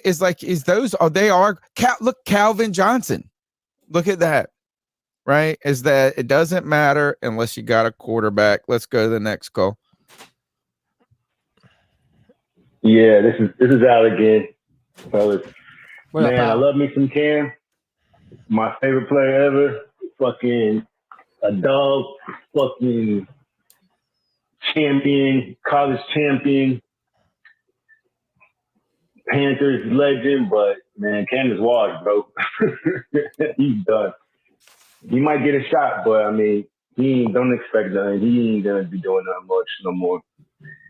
I think he's sick of podcasting and playing Madden or something. But I hope he gets a chance that where he can come in, maybe be like a backup and maybe like on a championship team or something. I don't know, but I think he's done. He's done. He's definitely done. But we'll see, man. Yeah, man. I'm rooting for him, but it's not looking good for Cam. Appreciate it, man. But all right, let's go to the next call. 3 more. What's going on, C3? I love the show. Thank you. I was listening to the podcast yesterday. I had 2 notes. They spoke about using Lubu as a middle linebacker next to Shaq in the base defense. A lot of people were penciling him in as an edge kind of pass rusher. Doesn't sound like that's the plan with him. With that being said, we still have a pretty big hole opposite Brian Burns. I wonder maybe we could bring in a guy like Unique Ngakwe. Maybe the guy from the Rams that was an outside linebacker. Was it also shows Floyd? maybe they're not as high on Brian as Brandon. Floyd. It's not a terrible idea. No, not at all. Is this call over? Yeah, that's it. Yeah, I mean, no, listen, I think that would be great. I also, look, there's been a lot of talk about both Jeremy Chin and Frankie Louvu playing some of that outside linebacker role. Right. And I think it's legitimate to question how they would hold up in those spots, considering none of them have been pass rushers in their career. A lot of the sacks, Frankie Louvu was number 2 in sacks for the Carolina Panthers last year, but most of that was on blitzes and some design stunts that kind of, it allowed him to get open. I don't necessarily know can do it. Yeah, but Frankie are the Louvu same. is not. Frank, Yes, no, look at their measurables. Look at their measurables. Just because someone's measurables are similar doesn't mean that they have the same hip flexibility, that they can bend the arc the same kind of way, that they have the ability to defend against the run. It's really tough for me to say Frankie Louvu is about to go out there and be Hassan Reddick. Like, that's a big time. No, I'm not saying, but a lot of people didn't. Hassan Reddick was actually playing out of position when he was at linebacker. True. No, you're right. Or like, what I'm saying is like they tried to do some different things with him. It's like, so I mean, it's not out of the question that he could, that he couldn't succeed. But I do think what the Panthers see him as being moved around. They see him in that role in some instances, and then some instances doing some more of the traditional linebacker stuff. All right, let's go to the next goal. Hey. It's again my chocolate espresso. How are y'all? Oh shit. What's up, Kev? I'm planning a trip, right, out to Kansas City during the draft. I want to be there because it's actually free to get in. If anybody doesn't know that, it's free to get in the draft. So I was thinking about going out there. I could be a correspondent to C3, Yeah. You want me to pass out? I could pass out to all the Panther fans who are in attendance at Kansas City. I can do that for y'all. You know what I'm saying? Thank you, brother. Or son. But yeah, yeah, I'm going to be there. You know how y'all draft party. I can be there with my cell phone, show the video of the stage. Oh, that would be so dope. Information at the Kansas City draft, You something did like this that. for us before. But that's some idea I have. Nova Black. Also, another idea I have is Scott Fitterer and David Tipper to again continue the tradition. Because let's be real, this is a tradition now. A tradition of never drafting a Clemson player. Continue that tradition. I want to see Cody cry. Taking Clemson players. That's all. Goodbye, boys. Peace. He started so strong and then had to end it like such a little prick, like a Gamecock fan is, dude. Listen, in the past, during our draft party, which, by the way, we're doing again this year. Yeah. It's a tradition. That was the first time I ever came on the C3 Panthers podcast in person. Was the year we drafted DJ Brian Moore. Burns? Oh, is No, it DJ Moore? Yeah, it was Brian the year Burns. the year we drafted DJ Moore. And dude, this year is going to be even bigger. And dude, if we had Kev at the draft holding up the phone in Kansas City, we gotta have that it. would be the shit, bro. Yeah, it would. That would be Love incredible. Right now, the best moment in our draft history is Nova Black. He went to Bank of America Stadium during their draft party, and we got to see them announce it from the Jumbotron in Bank of America Stadium. I thought that was the Brian's, but did he announce the Yeah, DJ that was Moore? Brian. No, that was that's Brian what I meant. Burns. That's what I meant. Yeah, Okay. you got him flip flopped. But yeah, man, the draft is going to be incredible this year. We're already trying to come up with some new surprises and some cool things that we can do. Keep it tuned in to C3, man. We've got a bunch of content coming for y'all. All right, let's get through these last two calls. Hey, I want to talk about CJ Stroud versus Bryce Young. I want to talk about watching the tape. I watched the tape yesterday. Want to tell my details about pretty much the differences in tape. I do feel like I'm probably people won't like this comparison, but pre-injury, Dak Prescott.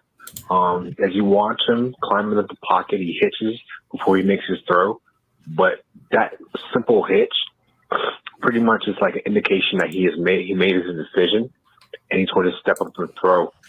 So I do like how he maneuvers the pocket. He doesn't need to run as much, but I feel like pretty much the floor is Dak Prescott.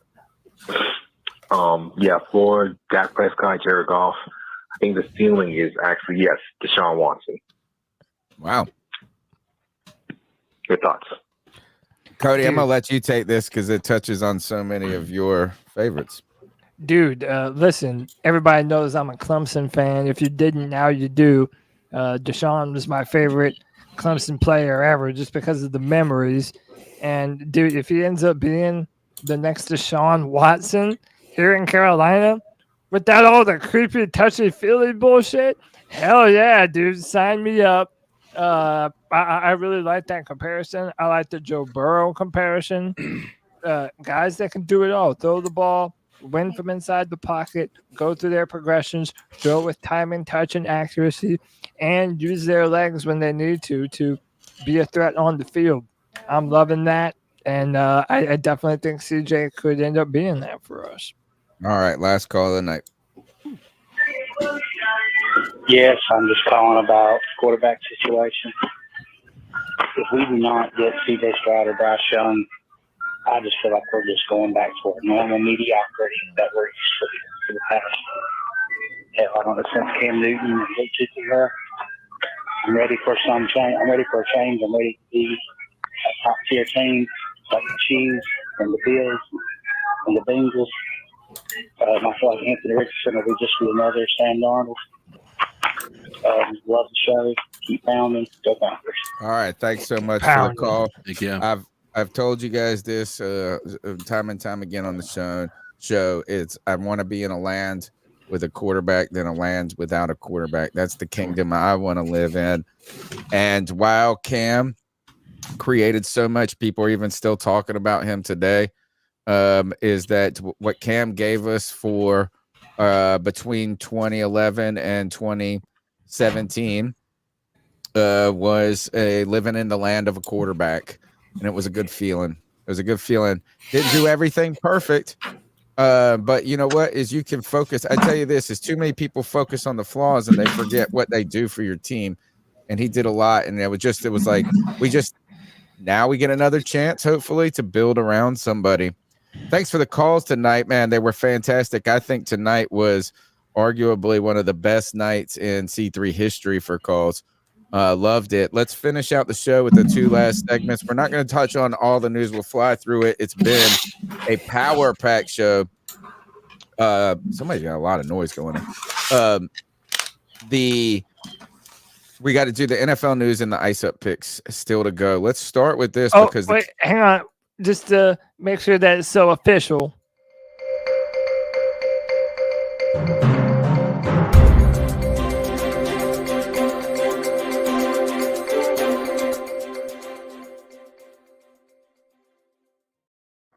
One of the last bits.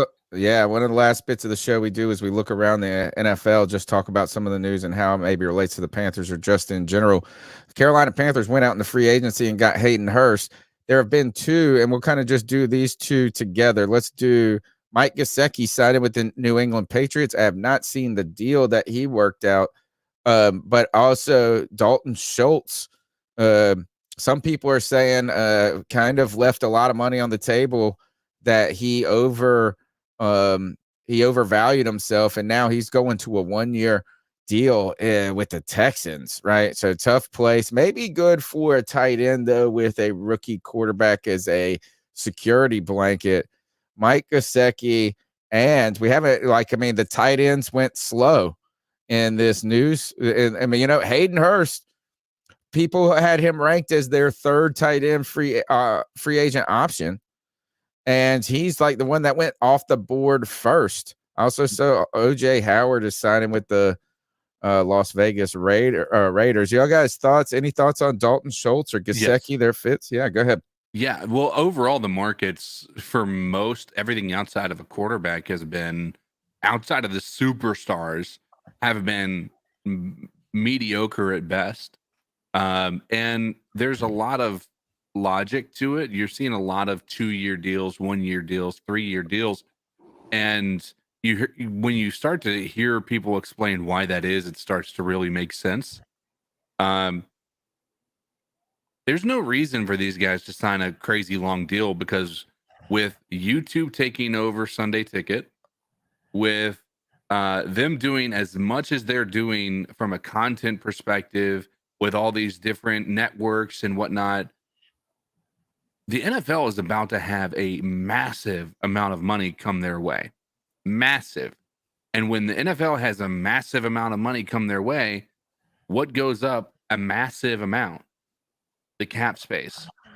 So these guys are just playing the long game. They're saying, why get into a 4 or 5 year contract when there's going to be a major change in the landscape when it comes to the actual cap space? That's why you're seeing the market for these guys being maybe a little bit less valuable, because these guys are willing to take a smaller, short-term contract in order to be able to renegotiate in 2 years when that cap situation is a lot more favorable to the players. Yeah, it's hard to believe, though, that Dalton Schultz was going to be the top tight end prospect, free agent gem for that long, though. That's the thing, is that I do agree with you, is that you do bet on those multiple contracts. Multiple contracts is the way you make money in the NFL. Right. It's how do you get 2 long-term deals and then get a couple of short-term deals after in the back end of your career. So interesting to follow those guys, as well as, did you guys see? I didn't even see this today. I haven't heard anything about it. I'm surprised. Ezekiel Elliott released? Yeah, being released. Yep. Yeah. There's your power back, guys. Yeah, he just hasn't been producing the last few years, to be honest with you. He's gone down terrible. He kind of has, man. Every year he's been in the league, he's gone down. I think last year he averaged 2.9 yards per carry. Dude, I can run faster than Ezekiel Oh, Elliott. stop. Okay, He's going Hey, down every year. that's just the truth. No lies were told. I can run faster than Ezekiel Elliott. That dude, he's hitting the hole at -1 miles an hour. So yeah, sorry, miss me with that, man. Donta Hightower announces retirement, and I saw somebody put up something. I thought it was just neat. Is like this was a pretty good linebacker class, drafted in 2012. 3-time Super Bowl champion Hightower, as well as Luke Kuechly, was in that mix, and there was 2 other names that were pretty good on that list. So, did any? Well, never mind. I'm not even going to talk about that. Lamar Jackson. This is it's just more weirdness now at this story. I saw one guy, the guy that used to be, he's been on this show. What is his name? He's really good. He used to be with the Houston Chronicle. I think he retired, but he just does like what Scott Fowler basically does. And he said that a non-licensed NFLPA agent has reached out to teams. So now he has a non-agent, or does he mean his mom?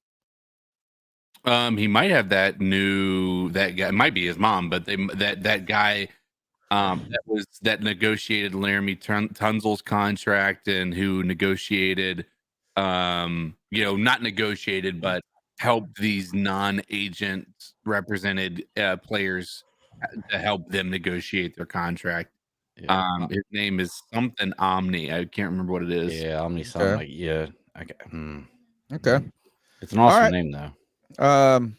And we mentioned Baker Mayfield is how about this? Are you I mean, clearly we're rooting against Baker to have success with the Bucs because it's a divisional. Do you dislike Baker after his time in Carolina?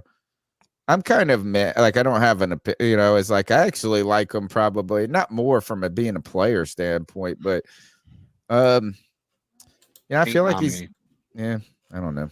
You guys, Baker Mayfield, at least we get to play him twice a year for a little while. Right. So I'm definitely not afraid of Baker Mayfield. I mean, why would you be? I don't know. I'm just how could you see what Baker Mayfield has done thus far and be like, oh, better watch out for Baker, what he might do? Yeah, no, I don't feel that way. I just don't know if I dislike him as a person. There's certain people I don't like, and I don't know why I do this, but we all picked favorites, and I just don't think he's a favorite or somebody I don't like either. It's like a non-story to me. That's the news, guys, on what's been a great show. We still got one segment to go. The longest running segment on the longest running Panthers podcast, the Ice Up segment, coming up right here. Don't forget to subscribe. Check us out on iTunes, TuneIn, Stitcher, wherever you get your podcasts. And if you don't subscribe, well, call in at 252-228-5098. Of course, you're going to subscribe. You're going to be a C3 super fan because you don't want to be one of those people that gets iced up. Cody, let's get into these Ice Up picks. Oh, snap.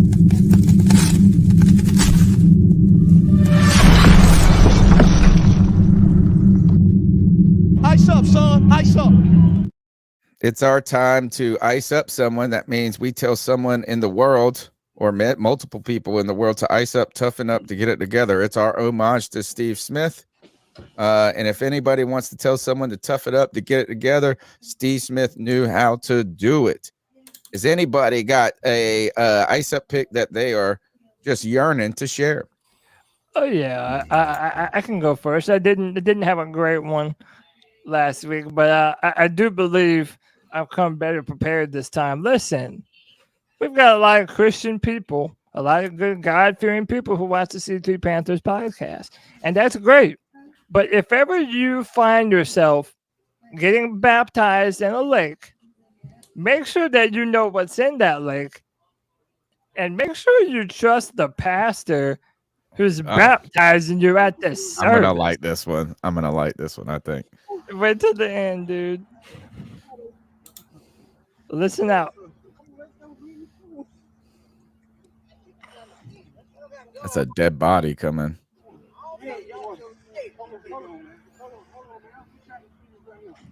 Is that guy fishing? He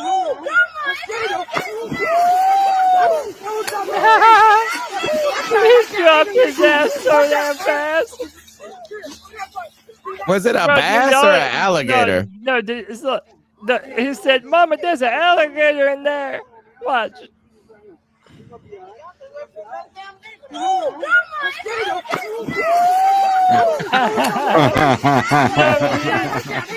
He dropped,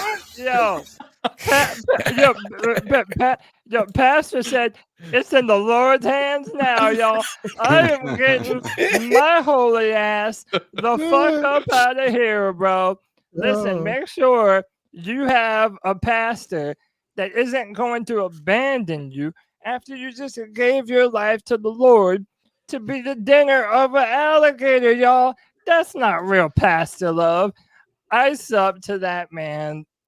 Oh, you hate to see it, man. You hate to see it. Hate to see it. All right, ice up. That's a great one, Cody. You came back strong. I told you that's like one of my favorites. All right, I'll get in there. Tonight is I got two.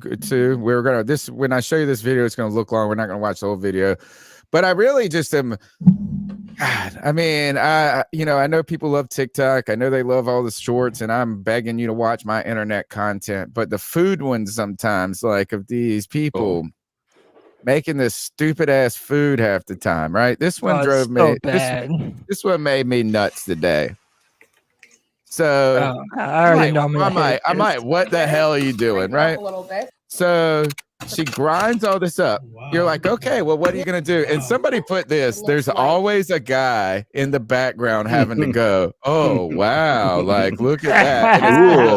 Listen. It looks like that. Ground Oh wow, look at that. Wow. Now look at what. All right, this is where it gets the ice up. Is coming. Hold on. We're making hold on. fresh pasta out of pasta. We're gonna take an egg. We're just Fresh it's not fresh pasta, number one. You use dry pasta to remake. Now look at this at the end. Hold on. Look at this mess. What? Oh, come on. Oh, please don't freeze up on me now. The funniest thing about this is what she did with that dried pasta. She could have just done with flour and made fresh pasta. Right. That's the whole point. God, come on, please work. Please. You might have to refresh it. Okay, I've got to refresh because you got to see what the end product is, and then watching her eat it or take a bite. Oh, come on back. Where'd you That's go? the only reason I watched this is to watch her eat that.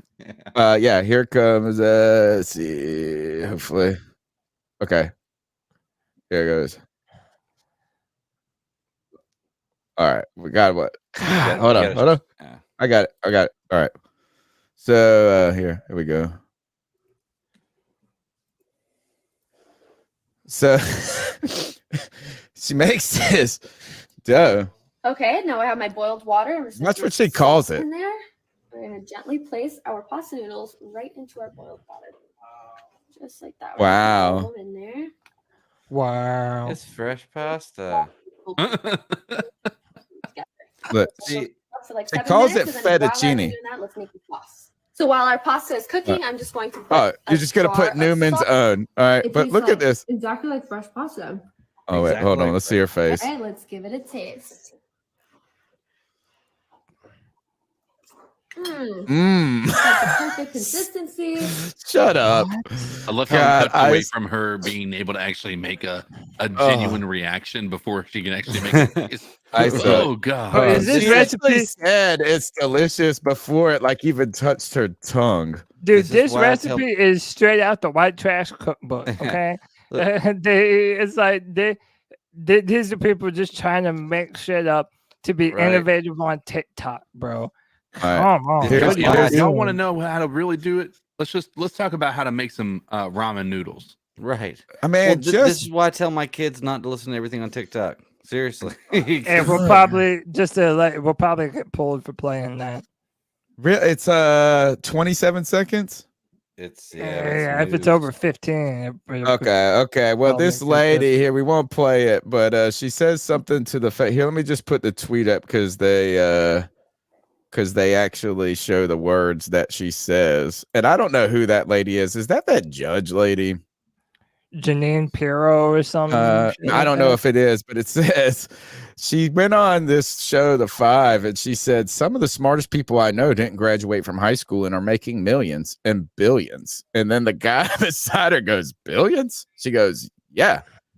And he goes, who? She goes, I'll tell you later. Like, what? I mean, yeah, okay, whatever. Quit high school. I'll tell you and later. I'll tell you later how to do it. Those are my ice up picks tonight. CK, you want to go? You want me to go? No, you go ahead. I'm ready to get out of here. Okay, mine's really quick. It's just a kind of a funny video, and it's just if you're gonna especially go on a bike ride, just be sure you have a plan for what's going on. I love Ring doorbells. For this reason, video cameras. So watch this dude. Oh, he's on a scooter. He's on a scooter. I'm sorry. Have a plan. Like at no point in time did he look like he was going to stop. Can you put that one more time? Put it on full screen. Put it on full screen. Bang, dude. Dude, that's a bad feeling right there, man. Yeah. Oh, and you don't even know that you're That's a on broke camera guest. too.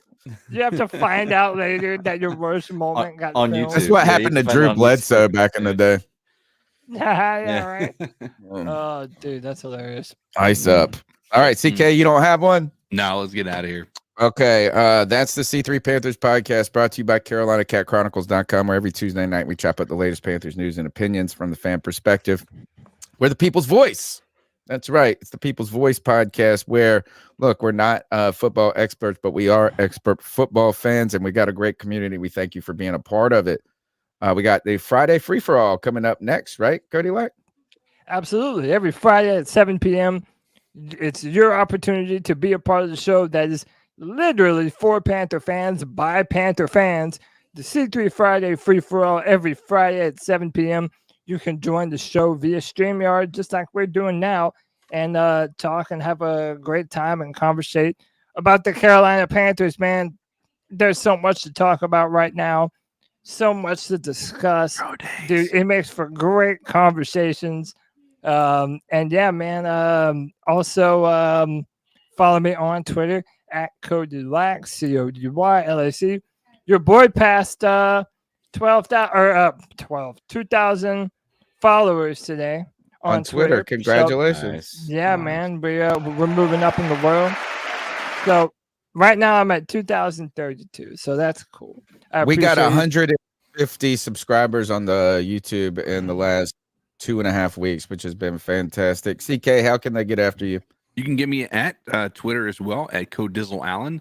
I'm not as spicy with my takes as Cody is, but I usually try to provide some insight as to some logic and whatnot with regard to what I see going on out there. But you obviously follow us along here, and I know we said we won't do the Friday free for all, or won't do anything until the Friday free for all. But there are some pro days coming up tomorrow and the next day, so might not be a bad idea to come and at least discuss what we saw at some point during this week. Be, yeah.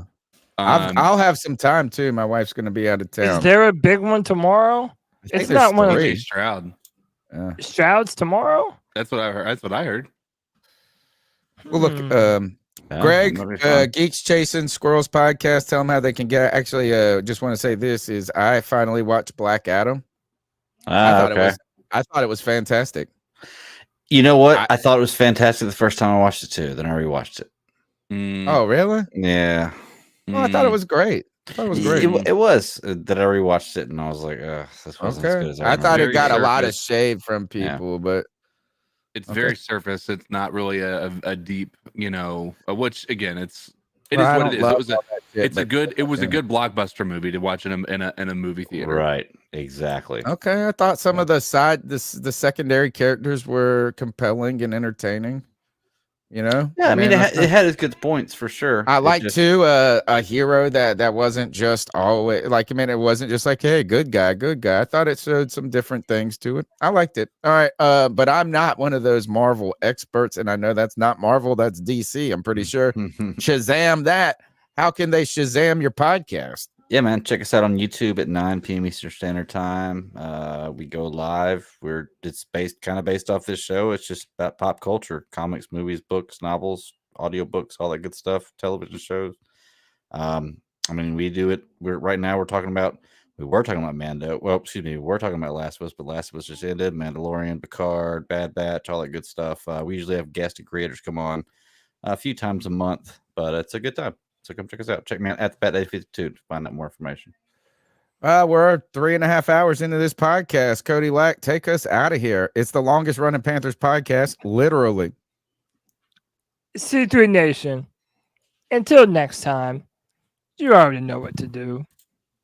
Keep pounding. Keep pounding.